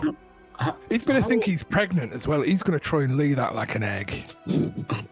Could Scratch do a calculation in her head, like how fast is Oral gaining up on us? Like how long can we actually rest before she fucking flies Make on a us? survival check if you so wish. Yep, she will do that with guidance. Oh, you never know. I mean, if I have an assumption today, it might not even be here. Most I'll add a likely it D4 is. to that. That'll be That'd 17. be someone super chill and friendly. I mean, realistically, like, it entirely depends if whatever is following you has to stop. If it keeps moving at the pace it's moving, it could take, you know, it's way back. It's like 4 miles or something behind you guys. Malice points out this fucking glowing light, like this sickly, cold, glowing light from the direction. It's like probably in the direction of the Black Cabin now, because you've basically gone more or less straight north. It's like just to your south, like on the horizon, like, and you might catch a glint of it. It goes over a snowbank. It's like 4+ miles. Like it's taking you 6 miles. It's taking you 6 hours to travel 6 miles, and it's maybe only covered like 2 in that time. So like it's hard to tell. Like, whatever it is, it's not moving very quickly. Very well. Well, I'll take the third watch as she starts setting up camp. I'll take the first one. Make the most of this good weather. Okay, so you guys set up camp and bed down for the evening. I might take the first watch as well. Wait, no. Spread out, man. How many was 2 watches now? How many watches is it? There's 4 watches. 4. Okay, I'll take. But I can do 2 because Yeah, I sleep Malice half only the takes amount. 2. Okay, I'll take the third then. Sorry, Sweet. second. I'll take the second watch. Second watch. So watches, we have Bodger first. Then we Then have Bahagor. Bahagor and Scratch. Then Malice doing the last 2. Basically. Well, Malice, you can overlap if you want. You can do Malice and Scratch. Yeah, Scratch would be. Like, she'd probably stay on. Or Scratch just get some sleep if they want. Oh, I think she would stay up probably. Waiting. Alrighty. Well, by the time you guys like actually find somewhere to settle down, it's probably around about 6-7 p.m. You've got another hour, 2 hours of this nice good weather. And then you probably have like, you know, about 2 hours before you want to consider like actually sleeping. Because you set off quite early this morning. So that's about 4 hours. And then your watches begin. Kaz has made himself giggle so much because I said I'm 6'7", and he's I'm looking at Rob's expression. As soon as you said 6'7", Yeah. I looked straight at the camera because I knew one of you fuckers was going to do something like that. And then you just see Kaz, it's like 7. So happy with himself. 6'7" mentioned. Look, I don't get to do this often. Leave me be. Very rarely, but it happens. I'm about 6 or 7 reminded that times. Adam is a fucking child. Like rarely, I'm the, like it's not often that I'm the youngest in the fucking group. Right? Let me have my fun. Fair point. Eventually, after the beautiful hot weather subsides, the cold does begin to creep back in. I imagine, Bodger, right before the end, you probably just fucking jack the thermostat on max, just to make it last as long as It's possible. like, come on! The last half of my watch, it's just like, okay, let's turn this shit up a bit so that it comes down a bit. Yep. You crank it as high as you can.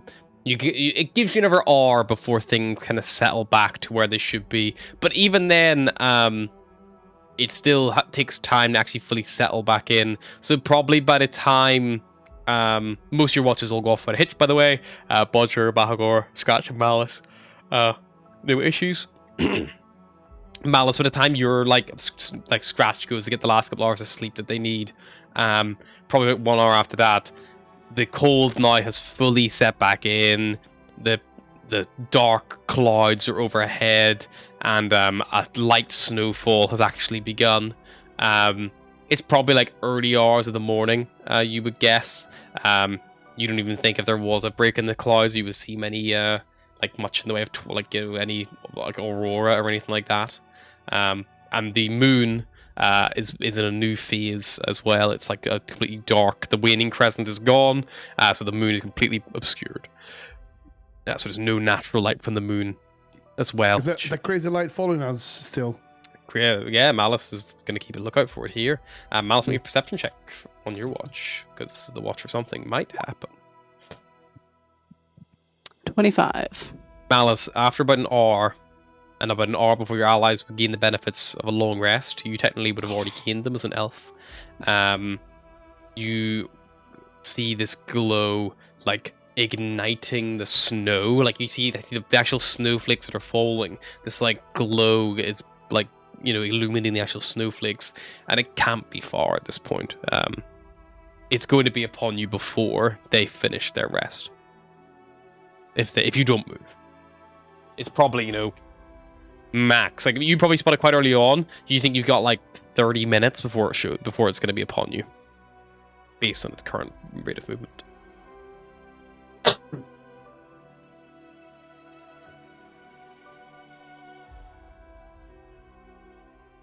Do you let them sleep? No. She goes and she'll probably nudge Bodger awake first. Sure. What is it? The light's coming. How close? How close is it exactly? Have I got time for like another maybe half an hour? If Or you want to not. wake up with it surrounding you, then yes. Can I sleep on the sled? Possibly. Right, I'm gonna claim sleeping on the sled. You're alright though, aren't you? You got that elf rest thing. Yes, I meditate. That's the one. There's space in the sled for both sleds, for two of you to rest on the move. It's not very restful, but it can be done. I reckon. Like Scratch sleeping on a killed you all- plane, Scratch killed you all yesterday, so they and you can do the sledding. But I'm not waking back, or that's for you. I'm going to take my stuff onto the sled, and he will get settled on the sled, kind of secure himself down a little bit. No problem. just Malice try and kill straight forms back a up. large snowball and pelts it directly at Balcor's face. What's happening? What?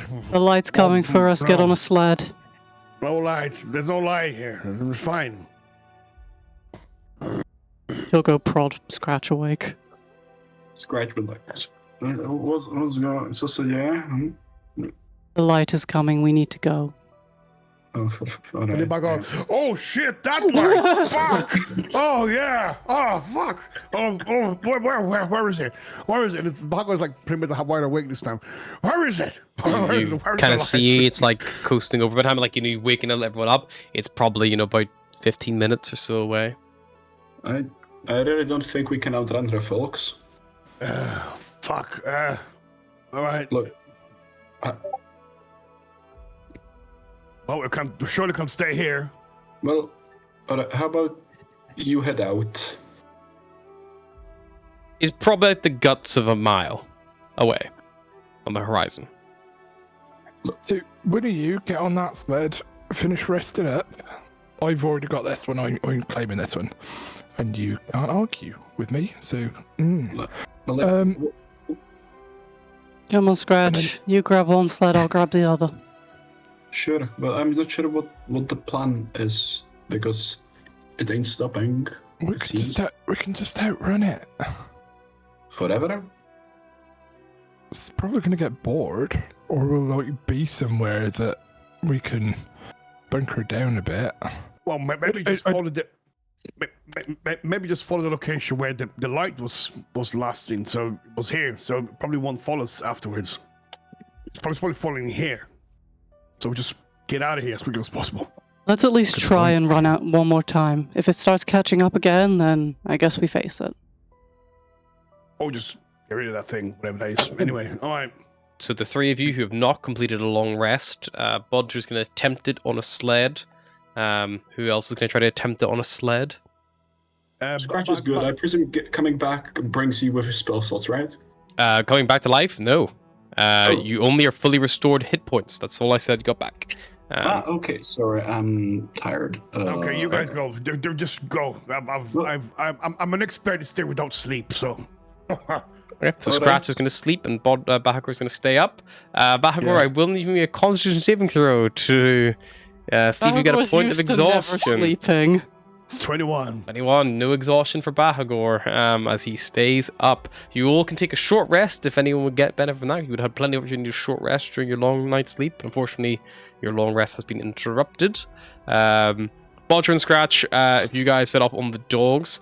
The dogs also have not got their long rest. So for all of your dogs, I need checks Oh against my. exhaustion. Beep beep dog. Because they are not getting their night's sleep. You have 5 dogs. What is it? It is a Well- Constitution saving throw for them. Well, let's all roll a d20, and then whoever rolls the highest rolls the last one. Sounds good. Fair enough. Are we all 16. rolling for our dogs? So, I've got a yeah. 6 for Gizmo. There you go. No, you got an 8. Bahagor. Oh shit, 8 for Gizmo. They have a Yes. +1 to this check, so That's a 9. I got a 12, which is a 13 for tenacity. And so I will roll the final one. Oh, no, never mind. okay. So 3 of your 5 dogs, because you get them up early and push them, all suffer a point of exhaustion.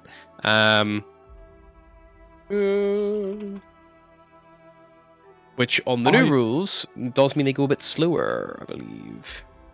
If I remember rightly, we've got a lot more capacity on the sleds than we need. Like, we've got more dog horsepower. Yes. Yeah, So because could we the thing changed. It's not going to help them. They still move. You can only move as fast as the slowest Yeah. member of your party. Yeah. So you are all moving effectively at 5 foot per 5 seconds, Yeah. which, to put it in layman's terms, is it's about 1/6 slower than what you would normally achieve. So if you normally travel 6 miles in 6 hours, you now travel 5. I mean, it's not bad. Still faster than the light would be, so we'll have a chance to get some distance at least. Yeah, you're still moving faster than whatever is following you is moving. But I will say that does mean pushing yourselves to Revel's End is not going to be a clean, tidy 8-hour day like you might have thought. because now you're gonna have to push the dogs for at least 2 more hours, basically, to get them there, which would risk exhausting them further.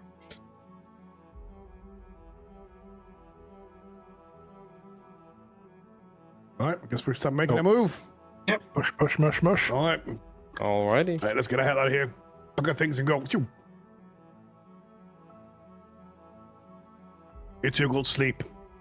We might as well push the sled and keep an eye out for the light.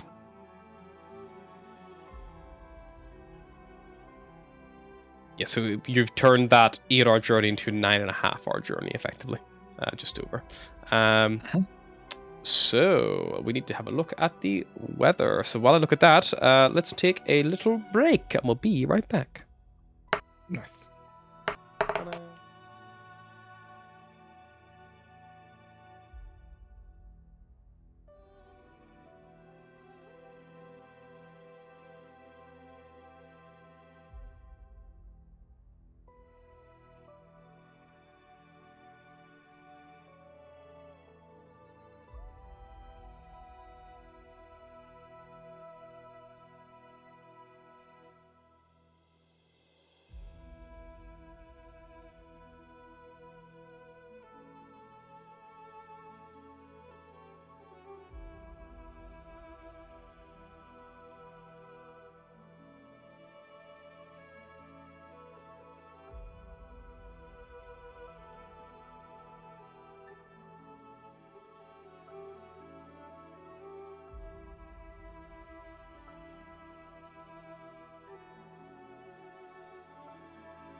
back. You guys are setting off for a journey. But at one point of action before we go, Malice, did you spend any time with that amulet at all in your 4 hours you're doing your watch, or? Yeah, probably won't scratch went to sleep. Okay. If you spend an hour with it, you realize it is magical. It is a amulet of health. Didn't do him much good. Well, if you so choose to attune to this item, it turns your Constitution score to 19. Whoo! Whoa! I am tuned to that. Okay, it's on D&D Beyond. It's an amulet of health. Nice. Helped him withstand the cold. Yeah, that's that point of housekeeping boxed off. You guys are heading straight for Revel's End, correct? Yeah. By the time you set off, it is dark and cold, and the light snowfall eventually turns to overcast. The snow halts and stops. For the first 3 hours of your travel, nothing too bad kind of occurs. Even on the third, fourth hour, some darker clouds, however, begin to start pooling overhead. Right about that third, fourth hour mark, you've roughly traveled about the guts of, I'm going to say, just going to call it 3 miles for argument's sake, because you're moving a little bit slower than normal.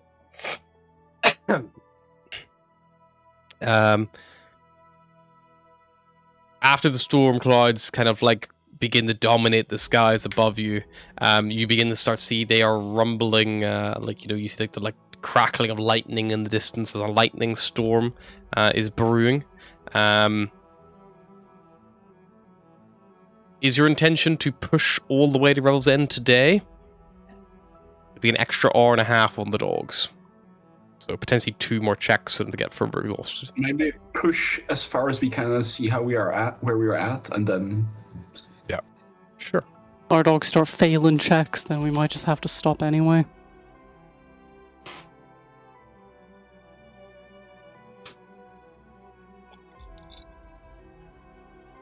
Okay.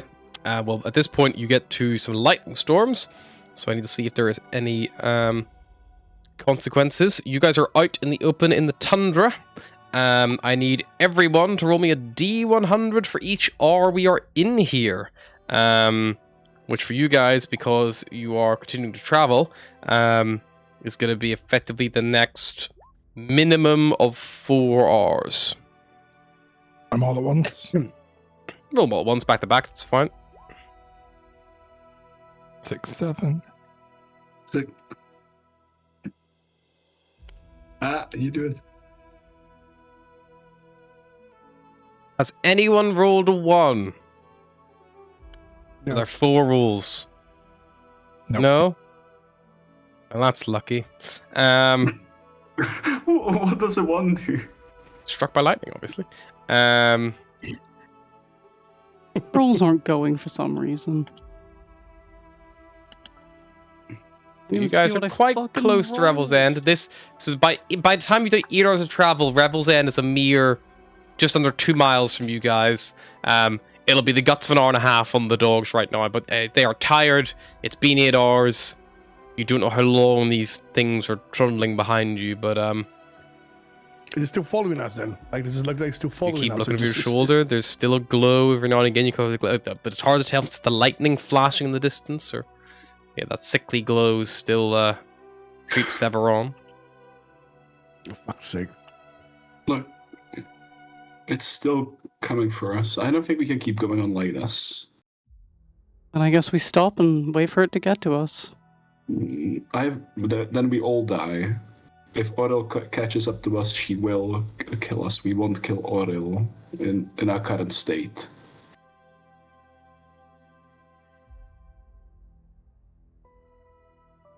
Look. I'll do go. we still have... I'm the only one who's rested. I think everyone is very except Bargor because Bodger and Scratch Oh, were yeah. sleeping Yep. in the thing. Yeah, they finished I'm their the only rest one. on the way. The dogs Yeah, are tired and Bahagor is I'm tired. actually okay because I didn't really use any spells or anything before I died, so I'm actually okay. Scratch, you would get your long resting 'cause you slept on the lead. Same with you, Bodger. But yeah, are you guys planning on holding your ground here then, and just outside of Revel's End, or do you want to try to push the dogs and push them on a bit further? Bodger would advise not to push on to be right close to Revel's End, because then we could be stuck between a rock and a hard place. Then let's stop here and wait. Okay. Let's let the dogs rest. Let's find somewhere safe for us to stay. Maybe a cave or I don't know, somewhere can hide. Maybe. Is it worth dumping it? I don't think so at this point. Look, maybe just once it. Maybe we could just leave it here, and then we go and hide somewhere. And then if it takes it away, it takes it away. If it comes for us, then it comes for us. That's the only way to find out. It's either coming for the item or for us. If it kills Yeah. us, then it gets both. So we might as well drop it somewhere and see if it just takes it and leaves. Yeah. And then we take a rest, and then if it doesn't come for us, then we tomorrow can go in and find out if the items be taken or not. For context, you're outside. There is like a wind whistling past, I lightning don't crackling. I don't think we can find a cave here. We're in the middle of a tundra. Look. You push forward. No, we're not doing that self-sacrifice bullshit you're trying to do again, okay? We go together, whether we leave the item or not. I just don't want to see you all die at the hands of Oro. Wonderful. I also don't want to We see don't wanna you see you die at the die hands of either, Oral, so Yeah. rock in a hard We don't place. Let's ditch the item here, keep going for an hour, and then see what happens. Okay, you want to just Yep. ditch it? Alice holds out her hand. I will say for context, this thing is like, you guys are like, you'll have to wait here like 24 hours for this thing to catch up to you. Like, it moves incredibly slowly, whatever it is. Okay. Oh, okay. Which so is we got just time then. power We'll go- walking. It's still following you. That was the Yeah. question. It's not like on your fucking heels. You guys okay. move, you know, So it can 0.8 rest miles an 8 hour. hours. It moves 0.25 miles an hour. So like, if you guys go 8 hours, it needs to spend all fucking day catching up to you, if not more. Okay, so that means you still got time to rest and carry on then. Yeah, in theory. So let's do that then. It only would have caught up to you guys yesterday as you were waking up if you didn't move earlier. All right, so got time to rest then. Let's do that. Yeah, you could do. I will need 2 more rolls. Do you want 100 rolls for everybody? Because the lightning storm persists for another 2 hours. And at the moment, it's only... I'll do 2 rolls. Oh, maybe not. Okay, I was done one. I was done one. Okay. Alrighty. Anyone get a 1? Nope. Everyone rolled 2 more times, yeah? Grand.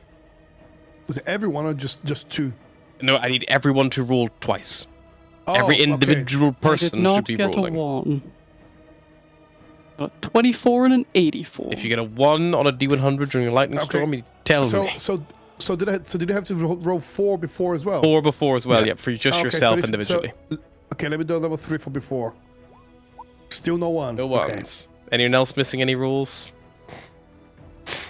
Okay. Wait, we are all supposed to be rolling? There were 6 D100 rules that should have existed for this entire storm, because it's a 6-hour storm. It's a big long one. For everybody individually. Individual rules, yeah. Okay, in that case, I'm missing 4. One scratch get hit by lightning. Be funny. Ooh, 7. Close, but no cigar. Alrighty. Yep, you guys bed down. You rest up. You sign your watches again if you so wish. It's You the same as last time, I think. You've traveled 8 Same as hours. the order. You have 8 hours of milling around time before you even get tired. The dogs are a little more tired and Bahagor's more tired, so they can sleep pretty much straight away. But at risk of throwing off their sleep schedule. So you probably try to keep them up a little bit just so they sleep when you sleep. which they aren't super pleased about, but it's easy enough to do. It's overcast for 4 more hours after you guys finally settle down somewhere, and then a hailstorm rolls in. It is cold and wet, and you are... The warm day yesterday is long forgotten as this severe wind blows by, and like you feel yourselves getting cold and chilly. As you are in the hailstorm for 2 hours, I do need everyone to roll me 2 dexterity saving throws, please. Be 3 hours, sorry, so 3.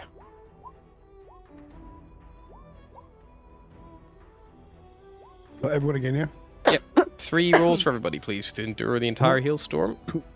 Pre- Malice, you're going to take 16 points of bludgeoning damage.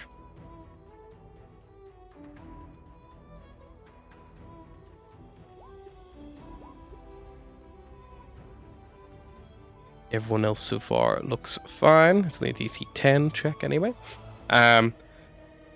Just the impacting of the actual hail, like, on your skin. It's like some of the bits of hail that come down are huge chunks of ice, and they fucking smash into you.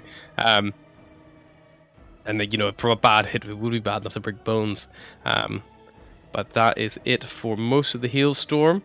You then bed down kind of halfway through the hailstorm and begin getting yourselves ready for bed. Throughout the night, the hailstorm persists. There is another 1, 2, 3, 4, 5 more hours of hail, so I need another 5 D10 checks, please, from everybody. As during the night, you're just be pelted and pummeled out here in the exposed wilds. If anyone rolls under a 10, let me know.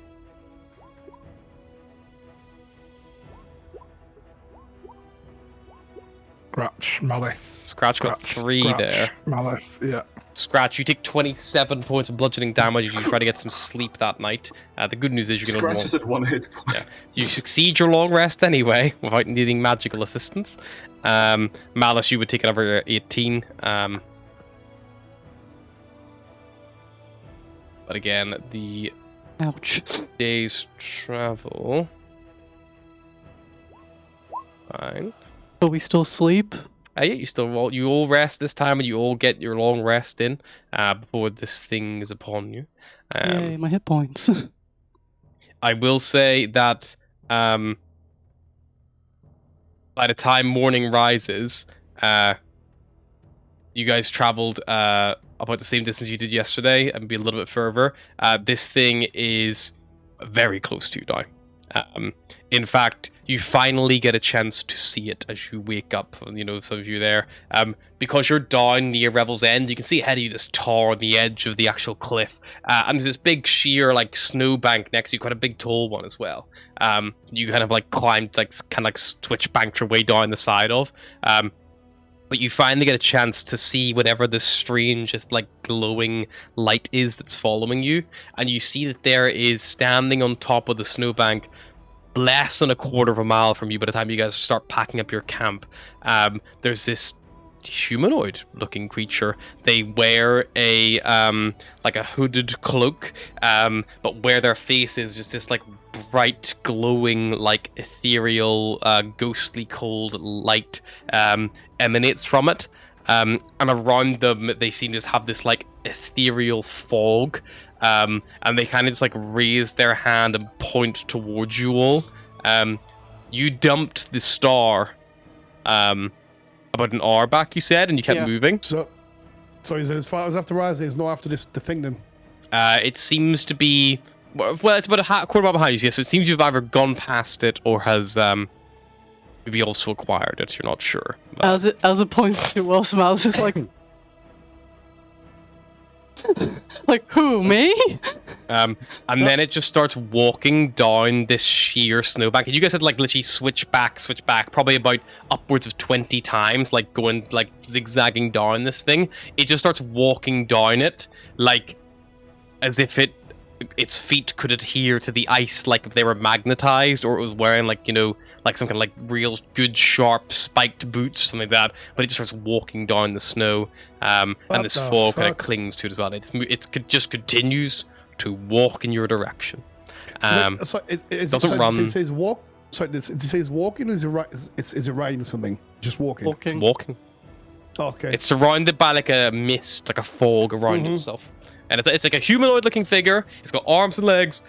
It's got like a little hooded cloak. But I can't see the face. There's The like a light face coming is a from his... big glow, like big light glowing. Fuck. Stray. Let's just wait for it. Or meet it, I suppose. I mean, it doesn't look like it's going to stop any minute because we left the item behind there, so... Way back there, So it's coming for us. So we might as well go meet it, I suppose just stand on our ground and... Oh my god, that looks... Oh! Was that the thing? It's the thing! Wanna be shiny. Oh my god, that looks fucking horrendous. Okay.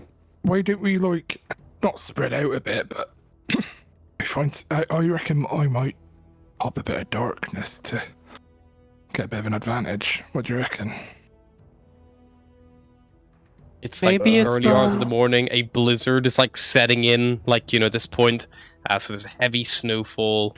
I think we just stand here and face this creature and to see what he wants. There's no natural light, so if you don't have any, you're blinded. If you're not wearing goggles, you're blinded because the snow from the blizzard kind of getting in the way as the blizzard starts to pick up as this thing's walking towards you guys. Any unnatural light you guys have, just because of the oppression in the snow, their like outward radius is massively reduced to reduced by 30 foot. The wind is quite moderate here as well. I'll tell you right now, Raine's attack rolls, hearing perception checks are going to be a bit more difficult. It's extreme cold as usual. Open flames, fog, tracks in the snow, and non-magical flying is pretty much impossible because there's severe wind. And if you do try to move right now anyway, there's a good chance you might veer off course. You need a navigator if you want to start moving. Let's stand our ground. It's underground. Right, let's stick together then. Would Scratch recognize the figure at a distance? Because she's seen Oral, she met her once. You recall you saw, I mean, you tell me that I've described them both to you individually. I like, based on the image, I think she could tell that it is not her, but... When you saw Oral before, I think you saw her as much bigger. Oral was much more physically imposing. Malice will lean down and start undoing the dogs from the sleds. Sure. Just in case they die, they can escape. Good shout. Pretty much. No point them, Give them like a little ration, just the neck. tie a little ration to each of them, like, you got this, guys. A little pack of lunch. I mean, they'll probably just die out in the cold anyway, but it'll at least give them a shot. It doesn't look like Aurel, the ones I saw her. I don't know what it is, but it's much certainly coming for smaller. us, and we're gonna find out very soon. Just, try not to be afraid, I suppose. Of course, never afraid. I'm going to build a couple of little snowbanks here. Give me a bit of cover. Maybe we could like perch behind them and try and ambush them. I don't think you can ambush something that has been following you for several miles. I think it's Not quite like aware of surprise where we ambush, are. But what if it's like... Yeah, okay. Well, you guys have this lovely battle map. You have time to, you know, dig up some snow and stuff you want. It's a quarter of a mile away, so it will take the guts of an hour to get to you. But it will get to you within an hour unless you keep moving. Maybe just picked up the item and want to bring it back to us. Maybe he's a nice You guy. forgot Who your knows? wallet! Yeah. Hey guys, hey, you dropped this. I have your Amazon gift card. I once ran from a man in Manchester who was chasing me, and it turned out I dropped my phone out of my pocket, but I thought I was going to die for like at least a solid minute of running. Yeah. But at no point did he think to yell, like, you dropped your phone. He just started running after me, and that's scary. Fair. Where is that? Oh, fucking Right. I'm gonna have to head up. But yeah, you guys have, we know what's happening next time. So next time we will basically be jumping Fight. straight into initiative The fuck? with this thing that has been following you for miles and miles across the tundra. Who knows what it wishes to convey. But we'll find out next time. Till then, bye-bye.